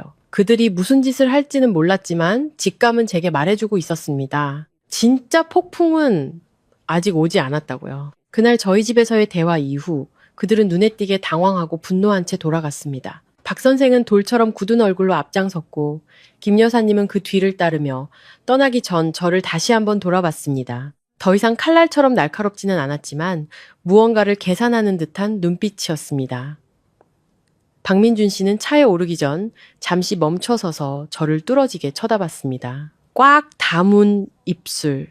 저는 그 시선이 후회가 아니라 가만두지 않겠다는 무언의 약속이라는 것을 알았습니다. 이틀 후 제 예감대로 저는 가장 비열한 방식으로 기습을 당했습니다. 아침에 회사에 도착해 컴퓨터를 켜기도 전에 동료 언니가 저를 한쪽으로 끌고 가 조심스럽게 말했습니다. 서연 씨, 이거 봤어? 언니가 내민 스마트폰 화면에는 익명으로 올라온 SNS 게시물이 있었습니다. 하소연과 폭로가 뒤섞인 글이었지만 한 글자 한 글자가 제 명예를 겨냥하고 있었습니다. 예단으로 거액을 요구한 여자. 신랑 측이 모든 걸 준비해줬는데 막판에 허영심 때문에 파혼을 선언하고 예비 신랑을 모함함. 글에는 제 이름이 명시되지 않았지만 시간과 상황, 심지어 신랑 측이 예단비로 2억 원을 준비했다는 세부 내용까지 일치했습니다. 저는 그 글을 보는 순간 손이 차갑게 식었습니다. 거기서 끝이 아니었습니다. 글 아래에는 제가 백화점에서 핸드백을 들고 있던 사진이 첨부되어 있었는데 아주 교묘하게 편집되어 있었습니다. 배경은 다른 곳으로 바뀌었고 조명은 마치 과시하는 것처럼 조정되어 있었습니다. 심지어 재벌가에 시집가고 싶다면서 씀씀이는 저 모양이니 누가 감당하겠나 와 같은 비아냥거리는 문구까지 덧붙여져 있었습니다. 글을 읽어 내려갈수록 피가 거꾸로 솟는 기분이었습니다. 욕을 먹는 것이 두려워서가 아니라 그들이 사실을 왜곡하고 이야기를 꾸며내어 저를 피해자에서 탐욕스러운 가해자로 둔갑시켰기 때문입니다. 제가 아무런 반응도 하기 전에 스마트폰이 울렸습니다. 민준 씨의 메시지였습니다. 칼날처럼 차가운 한마디. 전쟁을 원하면 끝까지 가주지. 저는 그 문장을 보며 한 가지 사실을 똑똑히 깨달았습니다. 그들은 옳고 그름에는 관심이 없었습니다. 오직 이기는 것에만 관심이 있었습니다. 그리고 그들이 이기는 방식은 저를 모욕해서 스스로 물러나게 하고 동영상을 삭제하고 조용히 사과하게 만드는 것이었습니다. 민준 씨가 최후 통첩처럼 한 문장을 더 보냈습니다. 동영상 지우고 사과문 올려. 그럼 살 길은 열어줄게. 저는 스마트폰을 내려놓고 깊은 숨을 내쉬었습니다. 그들의 수법을 알 것 같았습니다. 이것은 여자의 명예를 공격하는 방식이었습니다. 특히 저처럼 나이가 찬 여자에게는 돈 밝히는 여자, 허영심 많은 여자, 변심한 여자라는 꼬리표만 붙여도 충분히 사회적으로 매장시킬 수 있었습니다. 제가 무슨 말을 하기도 전에 친구들에게서 메시지가 쏟아지기 시작했습니다.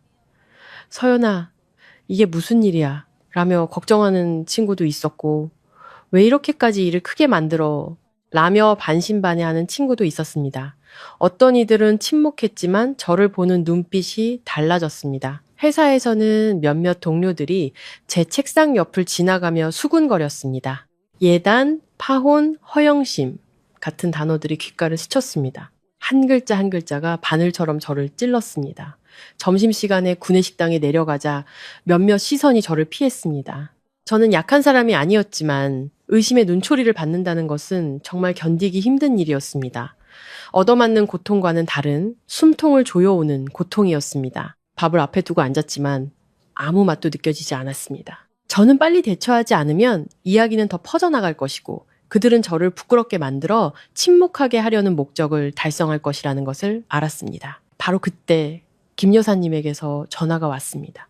제가 전화를 받자마자 그녀는 차갑지만 은혜를 베푸는 듯한 말투로 말했습니다. 꼴 좀 봐라.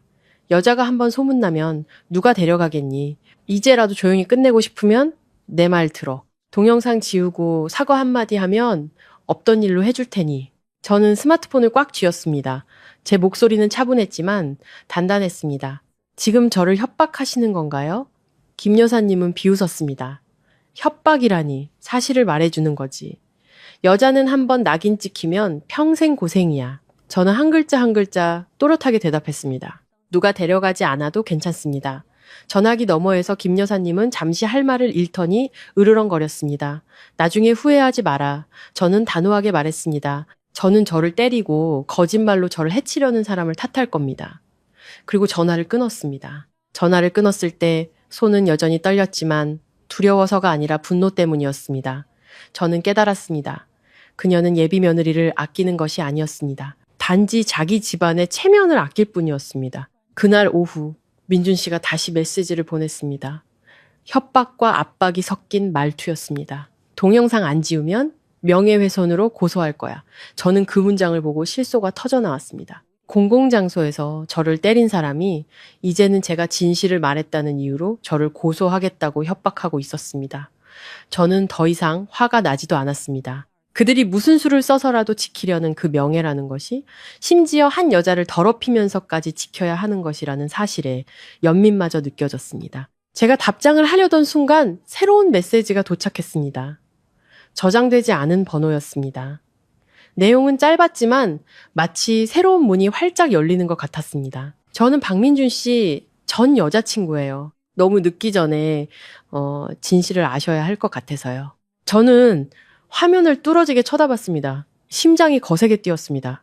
전 여자친구? 민준 씨는 예전에 그냥 가벼운 연애 몇 번 했다고 마치 과거가 깨끗한 것처럼 가볍게 말했었습니다. 그런데 지금 누군가 제게 먼저 연락을 해왔고 심지어 너무 늦기 전에라는 말을 썼습니다. 저는 한참 동안 가만히 앉아 있었습니다.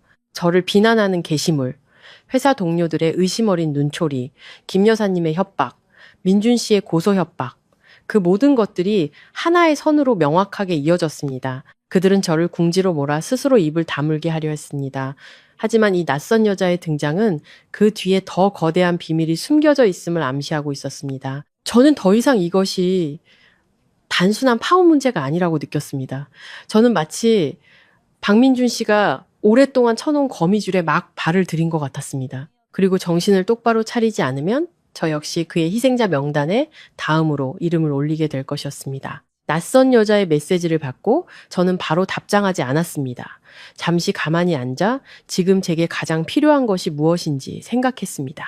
더 이상 인터넷에서 말싸움을 하거나 구경꾼들에게 저를 증명할 필요는 없었습니다. 저는 단 한 번 저를 이 진흙탕으로 끌어들인 바로 그 사람들 앞에서 그들이 더 이상 말을 바꾸거나 저를 나쁜 사람으로 만들 기회가 없도록 모든 것을 명확히 할 필요가 있었습니다. 저는 박민준 씨에게 짧은 메시지를 보냈습니다. 내일 오후 3시 백화점 근처 사거리 카페 1층 사람들 많은 곳에서 부모님 모시고 나오세요. 마지막으로 끝냅시다. 그가 즉시 답장했습니다. 여전히 자기가 우위에 있다고 생각하는 듯한 자신감 넘치는 말투였습니다. 사과할 거면 빨리 해. 나 바쁘니까. 저는 그 문장을 보며 그가 여전히 제가 여론에 굴복하고 소문이 두려워 고개를 숙일 것이라고 믿고 있다라는 것을 알았습니다. 저는 답장했습니다. 사과가 아니라 통보입니다. 다음 날 저는 약속 장소에 일찍 도착했습니다. 사람들이 많이 지나다니는 곳 근처에 테이블을 골랐습니다. 쇼를 하려는 것이 아니라 그들이 예전에 저희 집에서 그랬던 것처럼 저를 구석으로 몰아 압박하지 못하게 하려는 것이었습니다. 저는 작은 휴대용 빔 프로젝터와 감정에 휩쓸리지 않기 위해 시간 순서대로 사건을 정리한 노트를 챙겨갔습니다. 저는 모든 것이 질문, 증거, 그리고 결론이 있는 대질신문처럼 진행되기를 바랐습니다. 정확히 3시 박민준 씨가 먼저 들어왔습니다. 그는 잘 다려진 셔츠를 입고 머리에는 왁스를 발라 마치 저에게 한 수 더 가르쳐주러 온 사람처럼 거만한 태도였습니다. 그의 뒤에는 김 여사님과 박 선생이 따라 들어왔습니다.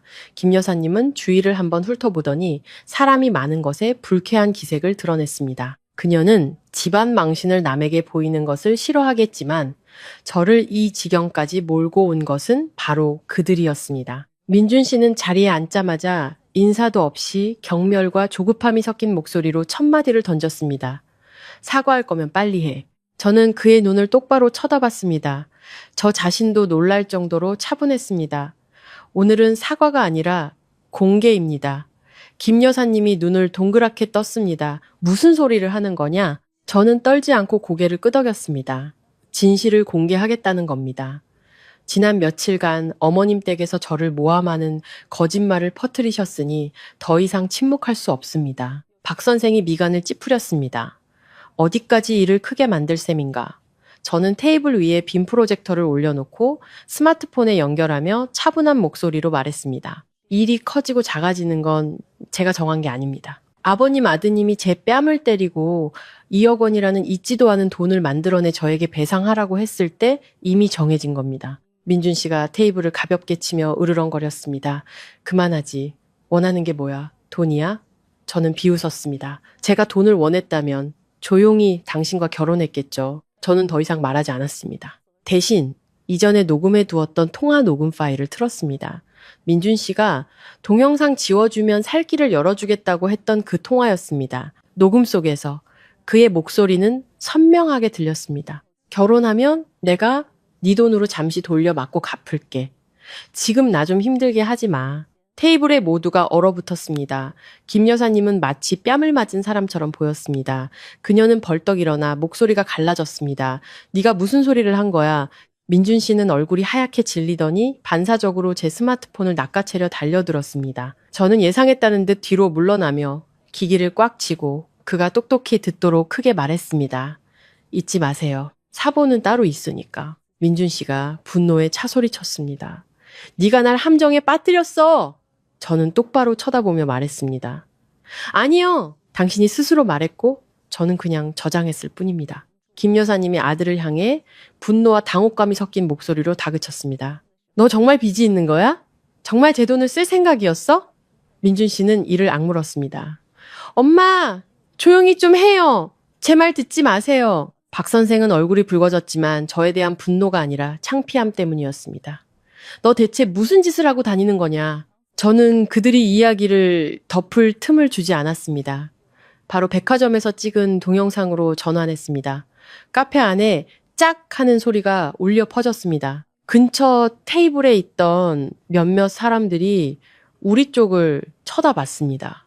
누군가 세상에 진짜 때리네라고 속삭이는 소리가 들렸습니다. 어떤 사람은 민준 씨를 불쾌한 눈으로 쳐다보기도 했습니다. 민준 씨는 애써 태연한 척 했지만 그의 목덜미가 경련하는 것을 보았습니다.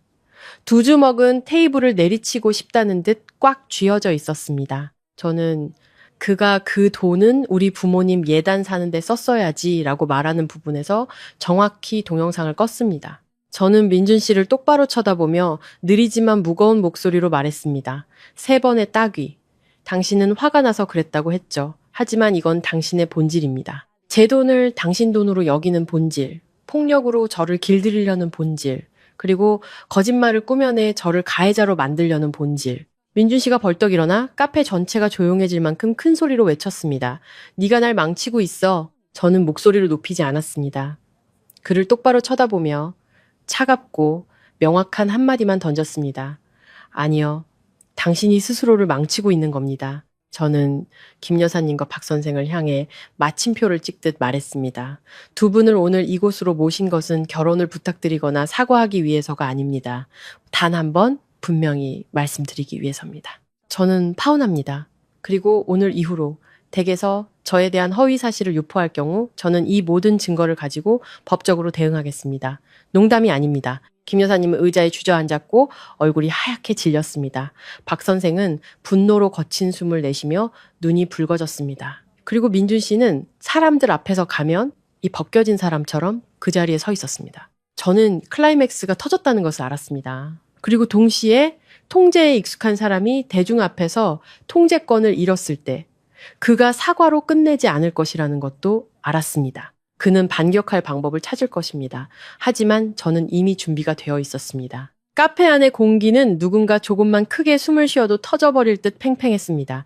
박민준 씨는 기둥처럼 뻣뻣하게 서서 얼굴은 창백했지만 애써 버티고 있었습니다. 김 여사님은 의자에 주저앉아 마치 기댈 곳을 잃은 사람처럼 멍한 눈으로 손을 떨고 있었습니다. 박 선생은 입을 굳게 다물고 침묵했습니다. 창피함과 분노가 뒤섞인 표정이었습니다. 저는 제가 그의 가면을 벗겨냈다라는 것을 알았지만 동시에 민준 씨 같은 사람은 대중 앞에서 망신을 당하는 것으로 끝나지 않는다라는 것도 알았습니다. 그것은 그가 가장 미친 듯이 발버둥칠 시작점이었습니다. 민준 씨는 저를 뚫어지게 쳐다보며 낮지만 악의에 찬 목소리로 말했습니다. 대단하네. 그렇게 해서 얻는 게 뭔데? 내가 네 앞에 무릎이라도 꿇길 바라는 거야? 저는 차분하게 말했습니다. 당신이 무릎 꿇는 건 필요 없어요. 그냥 거짓말을 멈추고 다른 사람을 해치는 짓을 그만두세요. 그가 실소를 터뜨렸습니다. 그만두라고? 네가 뭔데 나한테 명령이야?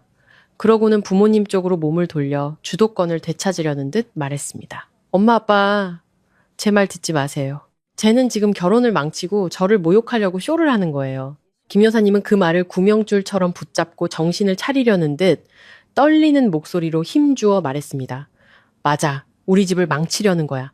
앙심을 품고 저는 더 이상 논쟁하지 않았습니다.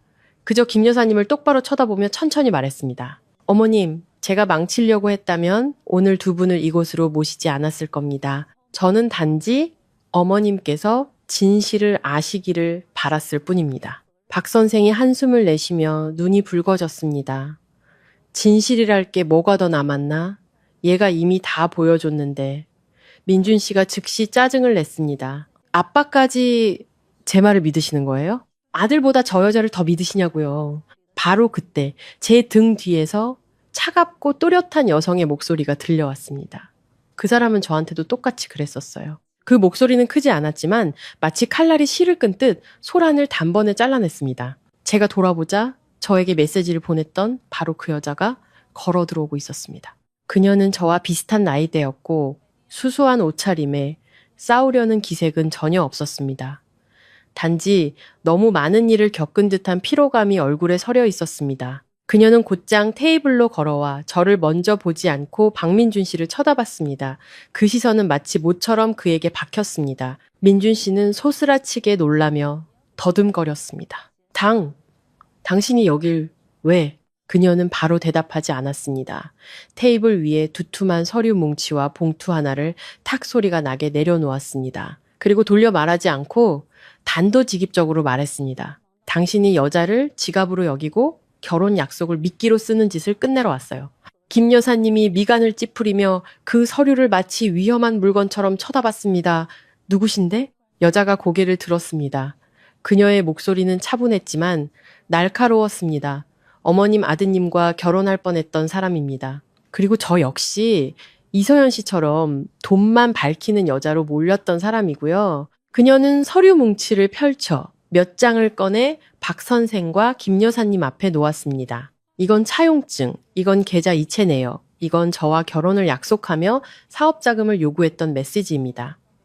그녀는 잠시 말을 멈추고 종이 한 장을 더 내려놓았습니다. 그리고 이건 6억 원이 넘는 빚을 갚겠다는 각서고요. 저는 김 여사님의 눈이 믿을 수 없다는 듯 커지는 것을 보았습니다. 박 선생은 서류를 집어들었고 그의 손은 미세하게 떨렸습니다. 그리고 민준 씨는 목구멍으로 무언가 넘기려 애쓰는 사람처럼 그 자리에 얼어붙어 있었습니다. 민준 씨가 애써 웃었지만 그 웃음은 일그러져 있었습니다. 너 미쳤구나? 무슨 소설을 쓰고 있어? 여자는 조금도 흔들리지 않았습니다. 그녀는 비웃었습니다. 더 이상 분노가 아니라 경멸이 담긴 웃음이었습니다. 미쳤던 건 당신을 믿었을 때죠. 지금은 정신 차렸어요. 그녀는 몸을 기울여 스마트폰을 꺼내 화면을 빠르게 넘기더니 들어 보였습니다. 당신이 저를 협박했던 메시지도 다 가지고 있어요. 돈을 요구하면 사적인 사진을 유포하고 제가 스토커라고 소문내서 고개도 못 들고 다니게 만들겠다라고 했죠. 기억나세요? 김 여사님이 벌떡 일어나 공황 상태에 빠진 목소리로 외쳤습니다. 네, 네가 사람을 협박했다고? 민준 씨는 궁지에 몰린 짐승처럼 소리쳤습니다. 엄마, 조용히 해요. 제 말 듣지 마세요. 저를 망치려는 거예요. 박 선생이 서류를 테이블에 내리쳤습니다. 나한테 대답해. 이 빚 진짜야, 아니야? 민준 씨가 소리쳤습니다. 얼굴이 붉게 달아올랐습니다.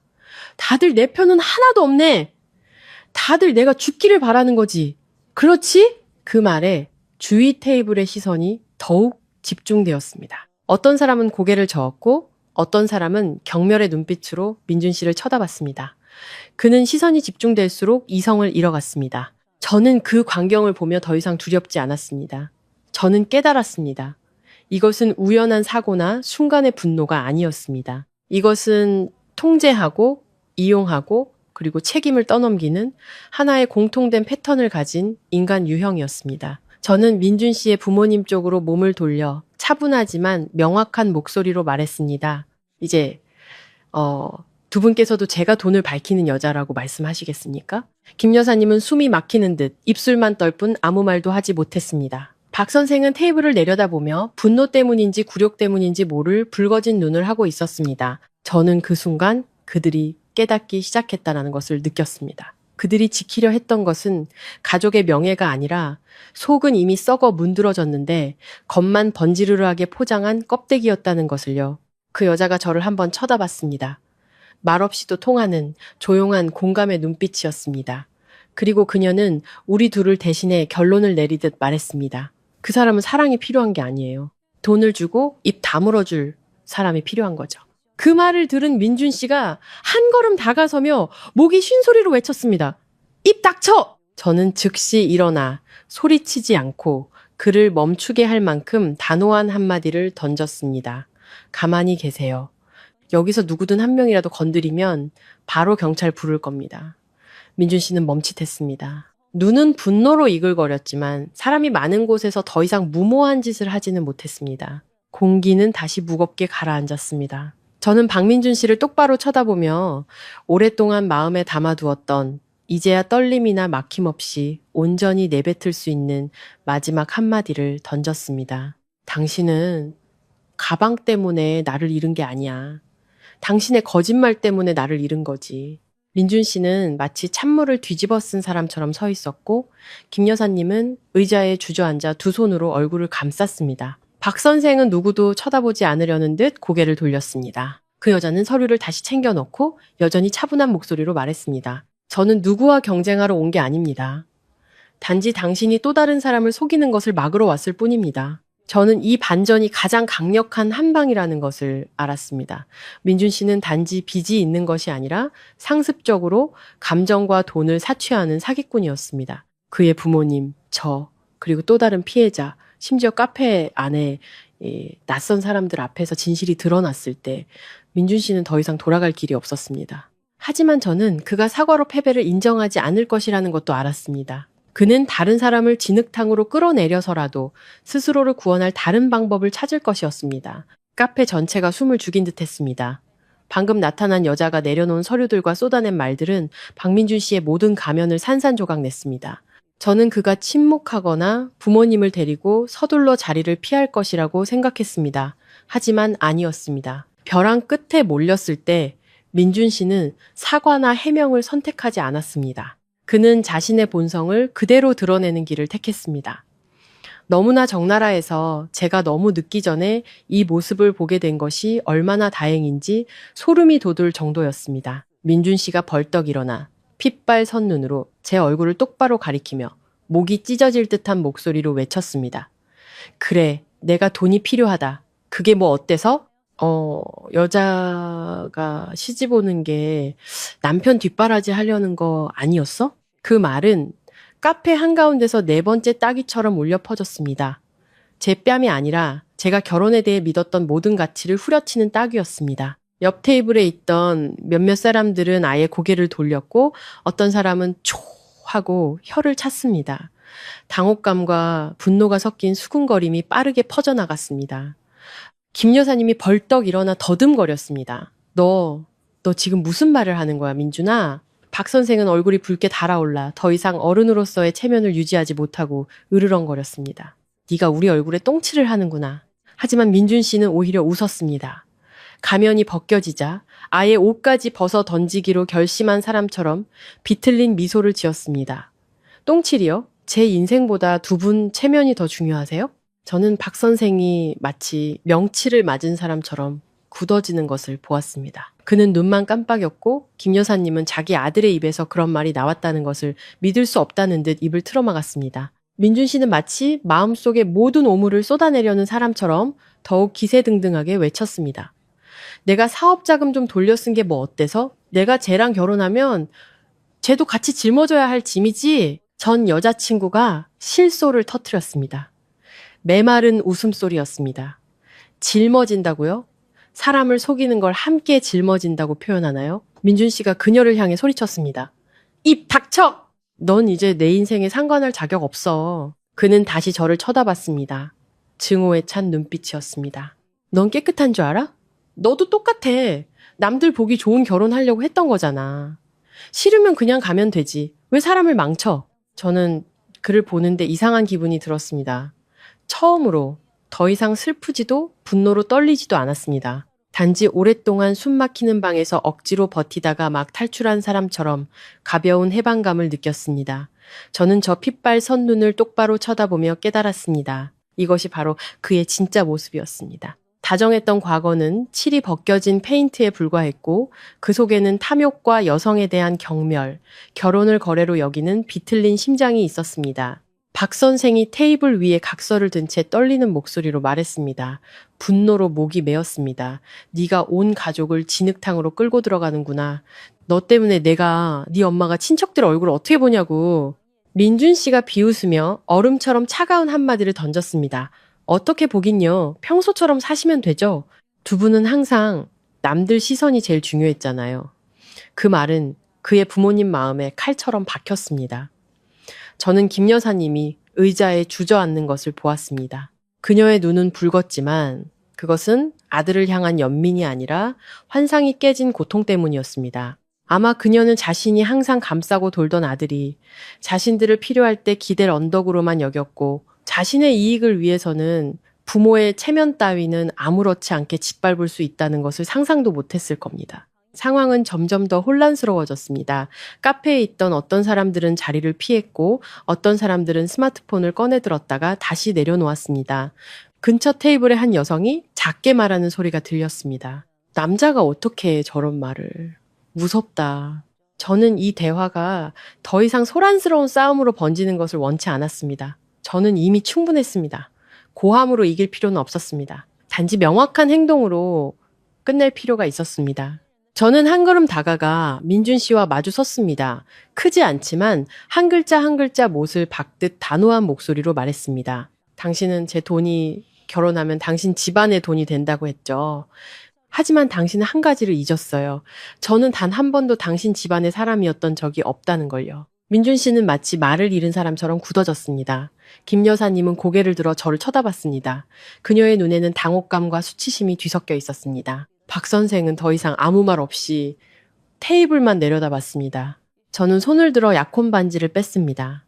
한때 희망의 눈으로 바라봤고 새로운 인생의 시작이라고 믿었던 그 반지. 하지만 지금 제 손 안에 그것은 너무나 가벼웠습니다. 저는 차용증과 협박 메시지, 그 모든 더러운 증거들 한가운데 있는 테이블 위에 반지를 내려놓았습니다.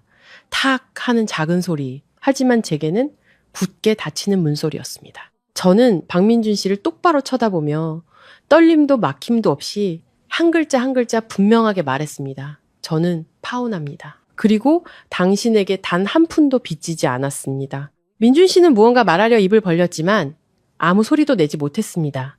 그는 마치 기댈 마지막 동아줄마저 끊어진 사람 같았습니다. 그는 반지를 보고 그리고 저를 봤습니다. 그의 눈에 순간 공포가 스쳐 지나갔습니다.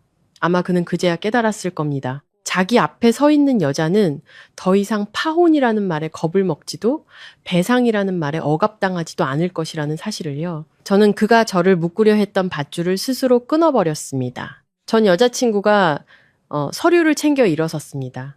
그녀는 민준 씨를 차가운 눈으로 쳐다봤습니다. 당신은 모든 여자가 가정이라는 이름 아래 모든 걸 참고 살 거라고 생각했겠죠? 아니요. 어떤 사람은 일어섭니다. 그녀는 저를 향해 말없는 인사처럼 가볍게 고개를 끄덕였습니다. 저도 고개를 끄덕였습니다. 가까워질 필요는 없었습니다. 서로를 이해하는 것만으로 충분했습니다. 김 여사님이 울음을 터뜨렸습니다. 하지만 그것은 더 이상 위세를 부리는 울음이 아니었습니다. 자식을 잘못 키웠다는 것을 깨달은 사람의 무너지는 울음이었습니다. 박 선생이 일어서며 목이 쉰 소리로 말했습니다. 집에 가자. 그는 저를 보지도 민준 씨를 보지도 않았습니다. 마치 자기 자신에게 말하는 것 같았습니다. 그리고 민준 씨. 그는 몇 초간 그 자리에 얼어붙어 있더니 갑자기 웃음을 터뜨렸습니다. 아기에 찼지만 텅 빈 웃음소리였습니다. 저는 그를 보며 알았습니다. 그와 같은 사람은 원하는 것을 잃었을 때 순순히 물러나지 않는다는 것을요. 그들은 자신이 졌다는 느낌을 덜기 위해 다른 사람을 함께 끌어내리려 할 것입니다. 하지만 저는 제가 반지를 내려놓은 그 순간부터 판세는 이미 바뀌었다는 것을 알았습니다. 저는 더 이상 그의 장단에 맞춰 끌려다니지 않을 것이었습니다. 제가 스스로 끝냈다는 것. 그것이야말로 그를 가장 아프게 하는 사실일 것이었습니다. 그날 카페를 떠나면서 저는 싸움에서 이겼을 때 사람들이 흔히 상상하는 통쾌함을 느끼지 못했습니다. 단지 가벼움을 느꼈지만 그 가벼움에는 피로가 섞여 있었습니다. 덫에서 스스로를 끌어내야 했던 피로, 뻔뻔함 앞에서 꼿꼿이 서 있어야 했던 피로, 그리고 어떤 사람들은 껍데기를 지키기 위해 심지어 다른 사람을 짓밟는 것도 서슴지 않는다는 사실을 깨달은 피로. 집에 돌아와 깊은 잠을 잤습니다. 하지만 다음날 아침 눈을 뜨자마자 저는 일이 그렇게 쉽게 끝나지 않을 것임을 직감했습니다. 가면이 벗겨지면 그 뒤에 있던 것들이 연쇄적으로 무너지기 시작하는 법이니까요. 불과 이틀 만에 백화점 동영상과 전 여자친구가 제시했던 증거 자료들은 제가 생각했던 것보다 더 널리 퍼지기 시작했습니다. 처음에는 양가 친척들 사이에서, 그 다음에는 친구의 친구들로, 그리고 회사에서 조용히 지켜보던 동료들까지 제게 이게 사실이냐고 묻기 시작했습니다. 저는 더 이상 제 개인 SNS에 글을 올리지 않았습니다. 단지 스스로를 보호하기 위해 보냈던 자료들을 그대로 두었을 뿐입니다. 하지만 세상 일이라는 게 감추려 할수록 사람들은 더 궁금해하고 거짓말이 판칠수록 진실은 더 강력하게 떠오르는 법입니다. 회사에서 동료들의 태도가 눈에 띄게 달라졌습니다. 저를 의심의 눈초리로 보던 사람들은 이제 미안한 표정을 지었습니다. 예전에 저에게 비방글을 보여줬던 동료 언니는 저를 복도로 불러내 작게 말했습니다. 서연아, 미안해. 그때 나도 반신반의했는데 이제 다 알겠어. 저는 고개를 끄덕이며 원망하지 않았습니다. 사람들의 심리를 이해했습니다. 누구나 복잡한 일에 엮이는 것을 두려워하니까요. 하지만 바로 그 순간 저는 마음이 가벼워지는 것을 느꼈습니다. 적어도 제 주위 사람들은 진실이 무엇인지 알아보기 시작했으니까요. 사흘째 되던 날, 저는 박민준 씨 회사 사람에게서 익명의 메시지를 받았습니다. 내용은 길지 않았습니다. 안녕하세요. 저는 잘 모르시겠지만 지금 회사에서 민준 씨 문제로 조사가 시작됐어요. 회사 이미지에 타격을 줬다는 이유로 일단 대기 발령 상태입니다.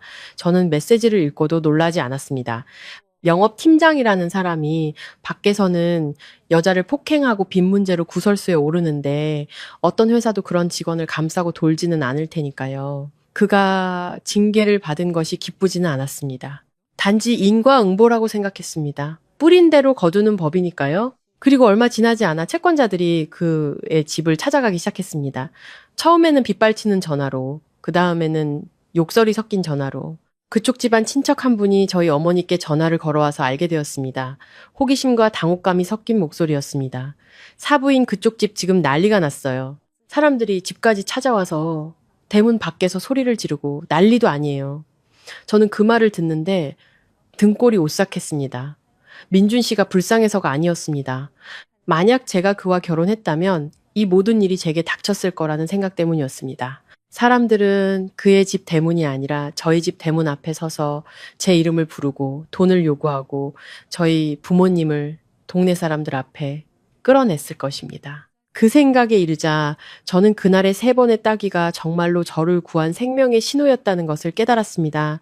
아팠지만 저를 어두운 삶에서 구해준 신호. 일을 하고 있는데 전화가 울렸습니다. 김 여사님이었습니다. 저는 화면을 몇 초간 쳐다보다가 전화를 받았습니다. 그녀의 목소리는 더 이상 이전처럼 오만하지 않았습니다. 목이 쉬어 있었고 그 속에는 피로와 약간의 애원이 섞여 있었습니다. 서연아, 혹시 인터넷에 올린 글 좀 내려줄 수 없겠니? 사람들이 너무 심하게 말해서 우리가 견딜 수가 없구나. 저는 실소가 터져 나왔지만 소리내어 웃지는 않았습니다. 그저 차분하게 대답했습니다. 비난도 비아냥도 없이요. 저는 거짓말을 한 게 하나도 없습니다.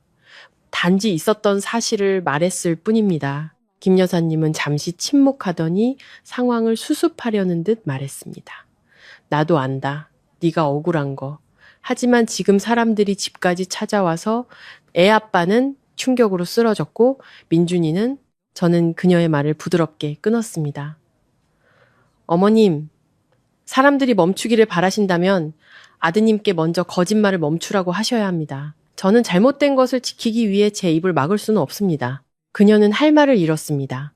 전화기 너머로 깊은 한숨 소리가 들렸고 거의 들리지 않을 만큼 작게 중얼거리는 소리가 들렸습니다. 일이 이 지경까지 될 줄은 몰랐다. 저는 대답하지 않았습니다. 불난 집에 부채질하고 싶지는 않았습니다. 저는 단지 선을 지켰을 뿐입니다. 맹목적으로 용서하지는 안 돼. 다른 사람의 굴욕을 더 짓밟지도 않는 선. 전화를 끊었을 때 제 마음에는 통쾌함이 아니라 조용한 침묵만이 남았습니다. 사람들은 더 이상 도망갈 길이 없을 때에야 비로소 애원하는 법입니다. 같은 날 박민준 씨가 제게 마지막 메시지를 보냈습니다. 짧았지만 무슨 뜻인지 알 수 있었습니다. 네가 이겼다. 저는 화면을 보고 작은 돌멩이를 내려놓듯 스마트폰을 내려놓았습니다. 그리고 단 한마디만 답장했습니다. 아니, 난 그냥 나를 지켰을 뿐이야. 저는 이겼다는 말을 받아들이고 싶지 않았습니다. 만약 이것을 승패로 본다면 저는 사람을 잘못 사랑한 순간부터 헛된 약속을 믿었던 순간부터 이미 진 것이었기 때문입니다. 제가 한 유일한 일은 더 깊이 묻히기 전에 구덩이에서 스스로를 끌어낸 것뿐이었습니다. 일주일 후 민준 씨가 빚을 갚기 위해 차를 팔았다는 소식을 들었습니다. 예전에 저에게 분수를 모른다고 말하곤 했던 그쪽 집안 친척에게서 들은 소식이었습니다. 이번에 그들은 기세등등한 태도 없이 훨씬 작은 목소리로 말했습니다. 서연아, 그냥 그 애 팔자가 그런가 보다 해라. 차도 팔았고 이제 그 집에서 파혼배상 청구도 취하한데 그냥 덮을 수 있는 건 덮고 살자. 저는 그저 네 하고 대답했습니다. 그를 동정해서가 아니라 이제 그들이 배상을 요구해봤자 자신들이 감추고 싶은 것들만 더 드러날 것이라는 것을 알았기 때문입니다. 그들이 소송을 취하한 것은 너그러워져서가 아니라 더 많은 것을 잃을까봐 두려웠기 때문입니다. 점차 친구들은 이야기의 전말을 알게 되었습니다. 예전에 왜 그렇게까지 하냐고 했던 친구들은 한쪽 말만 듣고 섣불리 판단해서 미안해라고 다시 메시지를 보내왔습니다. 동료들도 더 이상 저를 수군거리며 쳐다보지 않았습니다. 모든 것이 느리지만 확실하게 제자리로 돌아오고 있었습니다. 저는 누구의 동정도 필요 없었습니다.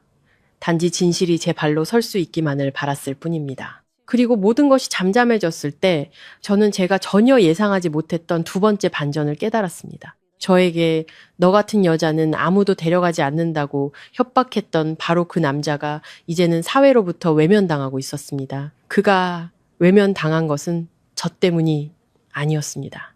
바로 그 자신이 한 짓 때문이었습니다. 가면을 쓰고 살던 사람이 가면을 잃었을 때 남는 것은 공허함 뿐입니다.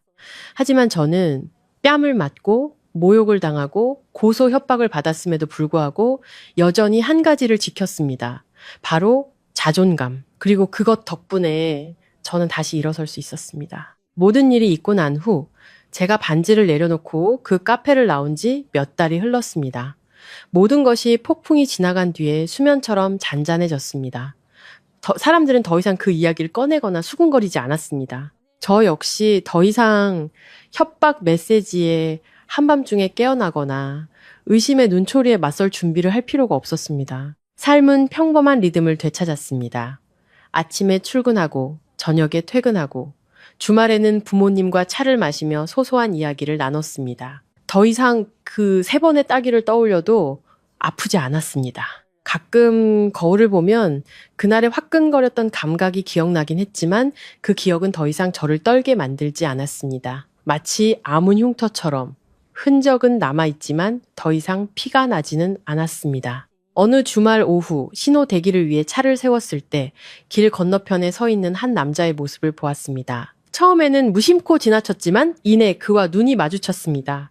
박민준 씨였습니다. 그는 눈에 띄게 말랐고 광대뼈는 더 튀어나왔으며 입고 있는 옷은 예전처럼 단정하지 않았습니다. 한때 오만하고 냉정했던 그의 눈빛은 이제 피로와 공허함으로 가득 차 있었습니다. 신호는 아직 몇십 초나 남아 있었습니다. 그도 저를 보았습니다.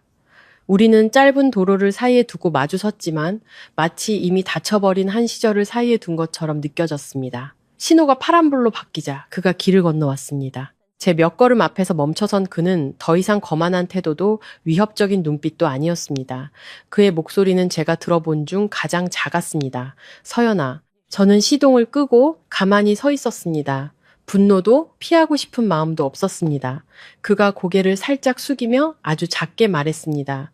내가 잘못했다. 단 3마디였지만 저는 그 말 속에서 후회보다 더 큰 피로감을 느꼈습니다. 아마 그는 다른 대가를 치렀을 것이고 그동안의 일들이 그에게 무언가를 깨닫게 했을지도 모릅니다. 하지만 저는 더 이상 깊이 파고들고 싶지 않았습니다. 저는 그를 보며 비아냥이나 경멸 없이 부드럽게 말했습니다. 그날 저를 때려줘서 고마워요. 그는 충격을 받은 듯 고개를 들었습니다. 아마 제가 자신을 비난하거나 지난 일을 들추거나 경멸할 것이라고 생각했겠죠. 하지만 저는 그러지 않았습니다. 여전히 담담한 목소리로 말을 이었습니다. 그 3번의 따기가 아니었다면 저는 어쩌면 그보다 더 아픈 결혼 생활을 시작했을지도 몰라요. 그는 말없이 서 있었습니다. 그의 눈에는 더 이상 이전과 같은 분노가 없었습니다. 단지 텅 빈 공간만이 있을 뿐이었습니다. 아마 그는 처음으로 자신이 한 여자를 잃은 이유가 그녀가 돈을 밝히거나 변심해서가 아니라 바로 자신이 그런 삶의 방식을 선택했기 때문이라는 것을 이해했을지도 모릅니다. 저는 더 이상 아무 말도 하지 않았습니다. 비난도 도덕적인 교훈도 없었습니다. 저는 차에 올라 다시 시동을 걸었습니다. 차가 움직이기 시작했을 때 저는 뒤돌아보지 않았습니다. 경멸해서가 아니라 더 이상 돌아볼 것이 아무것도 없었기 때문입니다. 그날 저녁 저는 옷장을 열어 그 핸드백을 꺼냈습니다. 가방은 처음 샀던 날처럼 새 것 같았습니다. 많은 사람들이 불쾌한 기억을 떠올리게 할 텐데 왜 팔지 않느냐고 물었지만 저는 그것을 간직했습니다. 금전적인 가치 때문이 아니라 그것이 제게 하나의 선을 상기시켜주기 때문이었습니다. 그 가방 때문에 뺨을 맞은 것이 아니라 그 가방 덕분에 저는 제가 존중받을 가치가 있는 사람이라는 것을 깨달았습니다. 저는 제가 번 돈으로 그거를 샀고 저에게는 그럴 권리가 있었습니다. 자신을 소중히 여기지 않는 남자를 떠날 권리가 있는 것처럼요. 그날의 3번의 따기는 저를 피해자로 만들 뻔했습니다. 만약 제가 침묵하고 두려워하고 행복을 지키기 위해 사과를 받아들였다면 아마 지금쯤 저는 제 목소리가 아무런 무게도 갖지 못하는 집에서 살고 있었을 겁니다. 무언가를 사고 싶을 때마다 다른 사람의 눈치를 보고 갈등이 생길 때마다 그 손이 다시 올라오고 저는 평화를 위해 조금만 참자고 스스로를 다독였을 겁니다. 하지만 저는 그 길을 선택하지 않았습니다. 제가 누구보다 강하다고 말하는 것이 아닙니다. 저 역시 혼란스러웠고 파혼이라는 꼬리표가 두려웠고 친척들의 시선과 남들의 수군거림을 생각했습니다. 저도 평범한 여자로서 따뜻한 보금자리와 온전한 가정을 꿈꿨습니다. 단지 저는 아주 단순한 한 가지를 깨달았을 뿐입니다. 따뜻한 보금자리는 무시라는 토대 위에 지어질 수 없다는 것을, 행복한 가정은 따기로 시작될 수 없다는 것을요. 몇 달 후 어머니와 차를 마시는데 어머니가 작게 말씀하셨습니다. 그때 네가 너무 속상해할까봐 엄마는 정말 걱정했단다. 저는 웃으며 어머니의 손 위에 제 손을 포겠습니다. 속상했죠. 하지만 후회는 안 해요. 어머니는 저를 보셨습니다. 눈가는 촉촉했지만 그 눈빛에는 안도감이 어려 있었습니다. 아마 어머니에게 가장 중요한 것은 딸이 결혼을 하느냐 마느냐가 아니라 딸이 자존감을 지키고 있느냐는 것이었을 겁니다. 저는 여전히 결혼을 믿습니다. 여성을 존중할 줄 아는 좋은 남자들이 있다는 것도 믿습니다. 단지 더 이상 서두르지 않을 뿐입니다. 저는 이 나이가 되면 사람들이 뒤처지는 것을 두려워하고 노처녀 소리를 듣는 것을 무서워한다는 것을 압니다. 하지만 저는 잘못된 길을 가는 것보다 천천히 가는 편이 낫다라고 생각합니다. 그 해의 3번의 따기는 더 이상 굴욕이 아니라 제게 교훈이 되었습니다. 누군가 처음으로 제게 손을 올렸을 때 무서운 거는 그 손의 힘이 아니라 그 후에 찾아오는 침묵이라는 거를요. 만약 제가 침묵했다면 4번째 따기는 뺨이 아니라 제 인생 전체에 걸쳐 날아왔을지도 모릅니다. 하지만 그 4번째 따기는 결코 일어나지 않았습니다. 제가 일어서는 것을 선택했기 때문입니다. 그리고 때로는 일어서서 떠나는 것이야말로 스스로를 구하는 가장 온화한 방법입니다.